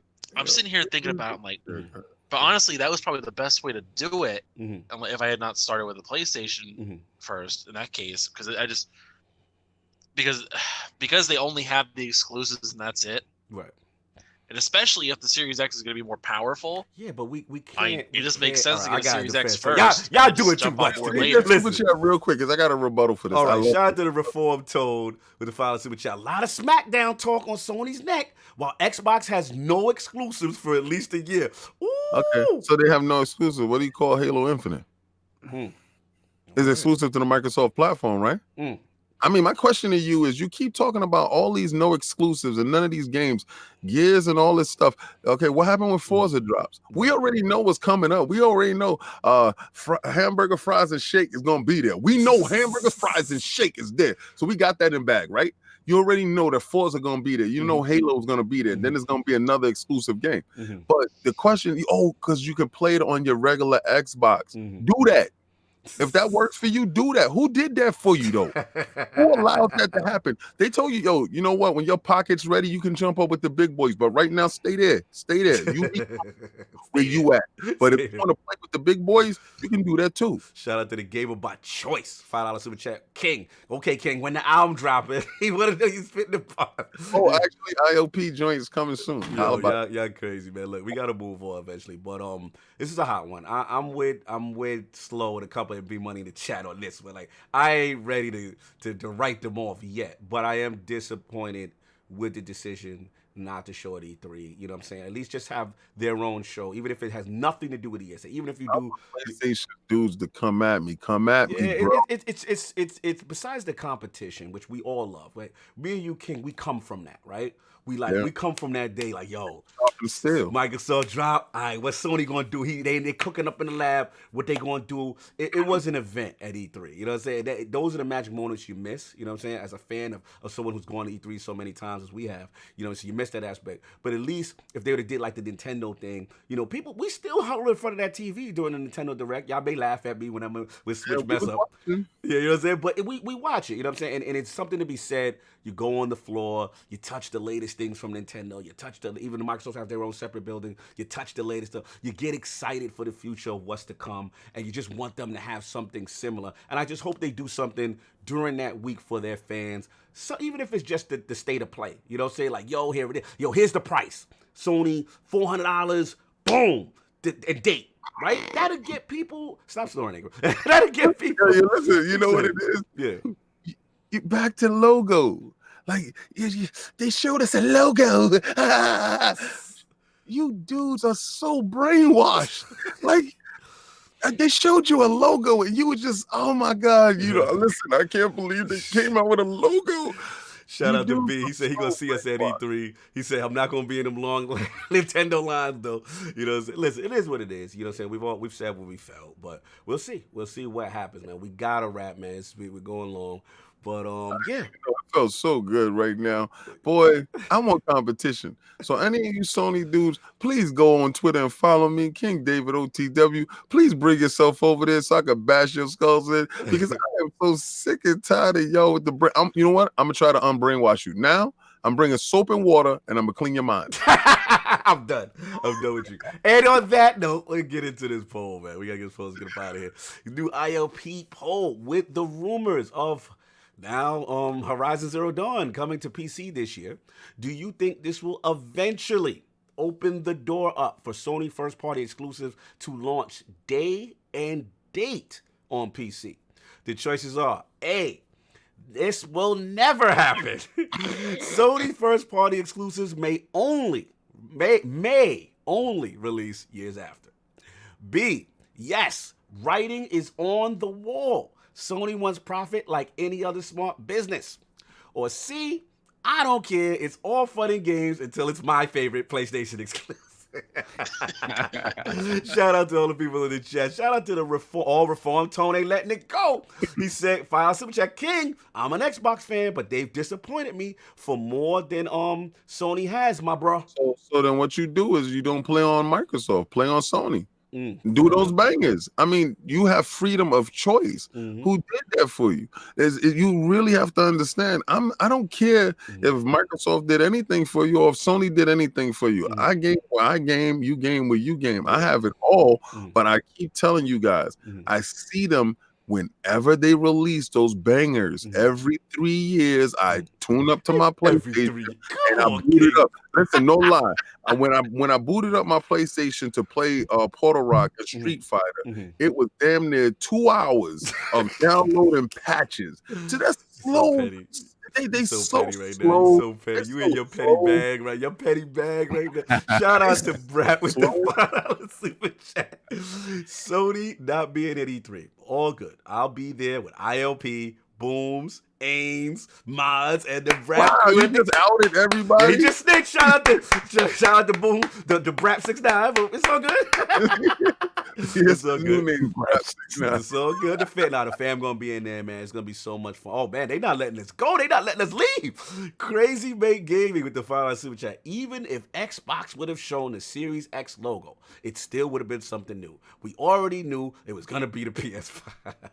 Yeah, but you know what? They didn't show you just a logo. They showed you a little sizzle reel and they showed you form factor. They gave you, that's called fan service. We're not gonna give you a logo and say thank you, good night. Thank you for showing up and wasting your damn time. They didn't waste your time. Actually, it was a welcome surprise. They didn't tell you to tune into a refrigerator service show and you sat there and you waited for hours and you was completely disappointed. No, you was at a Game Awards show, you was watching, and then Phil Dominus Maximus Spencer took to the stage and he had that glint in his eye. You saw that glint in his eye. You knew what was going to happen. You said, oh my God, it's really happening. Your heartbeat was fluttering. You was like, this is it. This is going down. And they actually went down. And they actually did what they were supposed to do. But Sony did it to you and you was like, this is it. This is going down. It's like logo. All right. We go to chat. Yo, Anthony Boy said a new car. Shout out to the Vanna White unveiling of the new electric vehicle that you can purchase in 2021. This is the pettiest I've seen IOP today. Y'all are ridiculous. Y'all gotta let us leave eventually because just playoffs going on. Look, shout out to Lady Naila Hadjas for ComulsionGames that came through. Absolute pleasure to see them in the building. We will have Compulsion back on as they get closer to release. They definitely got something cooking, y'all. So it's really cool to see one of Xbox Game Studios up in there, man. And yeah, that was tremendous. Obviously, Attic hopefully will be back. You know what I'm saying? He's not doing well, so please reach out to him. The man was throwing up. Trust me, he wanted to make it. This was the show. He loves Compulsion. There was no way he was missing this unless he was legit sick. So salute to our brother, the young wolf. Heal up, bro. We will get you back. You know what I'm saying? B Money. Yo, they not letting it go. You said them logos just put the casuals on notice. Yo, B's in his bag. Shout out to B Money. Shout out to Brad. Man, y'all know it's all jokes and games, man. Come on, y'all. But yeah, shout out to Anchorman for coming through. V2 LordCognito.net Anchorman. You know what I'm saying? Fresh off a couple of articles and cool and everything. And media will be attending certain events for us as well. So, Lord Anchorman, where can the people find you? What you got going on, sir? You guys can find me on Twitter, AnchormanV2, Xbox, PlayStation, Switch Social Security code if you DM me. Go talk about that later. No doubt. And I'm around. Yeah, heal up. Get that nostril fixed. That nostril spirit. No, my sinus is I don't the know. same Like way. my mic has been super sensitive lately. So Like I good, like brother. right now, I literally have it pointed away from. He got it pointed out. Your mic was snitching on your sinuses, boy. Anyway, no doubt. You already know. And Lord Sovereign holding it down in the realm as usual. What can the fine people find you? What you got going on, sir? Nothing. Going to work. You know how I do. Awesome. We keep you. But shout out to Lord. Okay, no, I'm sorry. No, please. big shout out to Lady Naila for coming through. Like I said, I love those small studio acquisitions by Microsoft. To me, are gonna produce big things. So I'm play. We happy for you. We haven't played it. If you're not into the whole survival stuff, but at least for the story is fantastic. Play. We happy for you. No doubt. Shout out to be man. Keep doing y'all thing, fellas. See y'all soon. Anyone pulling up PAX East? Yes, almost the majority of Lords and LogNet will be at PAX East. So if you're pulling up B-Money, let us know, man. We will definitely be there. Shout you out. Also, get some lobster. Yeah, you already know. Lord King, they were awaiting. They could not wait to hear you. I got 6 DMs, 5 tweets, and they were like, you must talk about The Last of Us. You must talk about King and HorizonZeroDawn. King, we must hear from King. Where can the 5 people find you? Salute. This week I can't turn the beat around on your man Loki on Throne. Yo, it's moving out here. Thank you for everybody that actually watched the video or actually went to lognet.com .net to actually check out the statue. That's lordcognito.net. Listen, that's tremendous to me, to be honest with you. That came all the way from China. Even the artists who conceived this, mentally and actually gave birth to it physically, hit me up on YouTube, and I was so pleased that he was he loved the video. It's a shout out to Zion Art, who actually put out quality products you can purchase from them. They're a smaller company, like an indie dev. So the fact that they actually putting out total quality statues is amazing to me. You can also find me at CombatTalk with Team. I was going to do CombatTalk yesterday, but I was swamped with so much stuff that I had to get done. I have a couple of display units that you're going to see over here. You're going to see the situation change a lot. I had to take a bunch of these pictures because most of the stuff is going on eBay. I got over 300, 400 items that's going on eBay. So those stuff have to get up and have to get out of here because I'm no longer in the toy business, like toys, so they gotta go. They gotta get out of here. My kid don't play with toys anyway, so it doesn't matter. But you can find us at PAX. You can find us at PAX as media. You can find us going to E3. You can actually see us in these streets, and you can actually follow me on Twitter, King David OTW, and also it's the same thing on Xbox Live. Okay, so you jump in, hang out, talk. I'm not listen, I'm going to curse and I'm gonna have a good time. So it's not gonna be like this. Right? It's different. Totally different, all right. But we definitely gonna get on and make sure you have Game Pass. I'm not accepting new friends unless they have Game Pass. You don't have Game Pass. Put the Game Passes in the chat. Are we Game Pass shaming? Yeah, listen, if you don't have Game Pass, don't add me. Don't add me. Don't look for me. Don't try to find me, because if I want to play with you in the game, pause. You going to have the same level of entertainment that I do. Like my boy wanted to play Tekken, what we did, we just popped and played, right? So if you can't move the way I move, don't move with me. Don't look for me. Don't try to find me. All right, thank you. Oh my gosh! Shout out to Game Pass if you want to hang out with me. Oh my god! So they can't rock with the King if they. Are you gonna be checking their accounts? Don't jump in my chat. I'm gonna check you out when I say, yo, let's play Sniper Elite or something like that. And you be like, bye. I'm gonna delete you right there if you can't play with me. If you can't play with me, I don't want to have you. I just want gamers. I want people I don't want you to come in the chat and just be there just to talk to me. I know. We're gonna play some games. I want to play games. Salute to the Lord of Game Pass. I'm about to throw that in your intro at this point. The Lord of Game Pass himself, Lord King, letting you know the requirements to have enjoyment on Xbox Live with King. If you heard it here first, you already know. Oh yeah, King. B Buddy said you on that Tekken. Oh, King, where Yeah, I'm gonna tell you right now. If you want some of that smoke, I'm handing it out daily. So if you want some of that smoke, remember, add me, King David OTW. You too can get that smoke. No Russian is on. He said if you don't buy the games, you don't check for him. Hey, no Russian. You can get that smoke too. Get that Game Pass and I can beat you up too. Come through. And there you had it. Again, salute to everybody around. We were out of control today. Fantastic show. Salute to LordsOfGaming.net. Loving what the good guys are doing. Just killing it. Josh Retton, Dizzy, the boys, Undead. You know what I'm saying? The Crow, everybody. Mahmoud G. Everybody. Daniel May. I see y'all throwing up them Lognet shirts. It's lit right now. So, it's going to be big. We got some more surprises next week as we get closer to PAX. We'll have some more fun. Some big guests coming up. More big guests for you guys. We're working on big things. We're cooking up. But appreciate the support. We appreciate the love. Everybody enjoy your Sunday. We got playoffs. We got the Niners. We got that red and gold, that drip. Let's go. You know what I'm saying? Go Titans if they can pull it off. You get sent home like the Jets. Hey, easy. Don't put that out there. Don't put that out. Everybody snow. Everybody enjoy your Sunday. We out. Peace.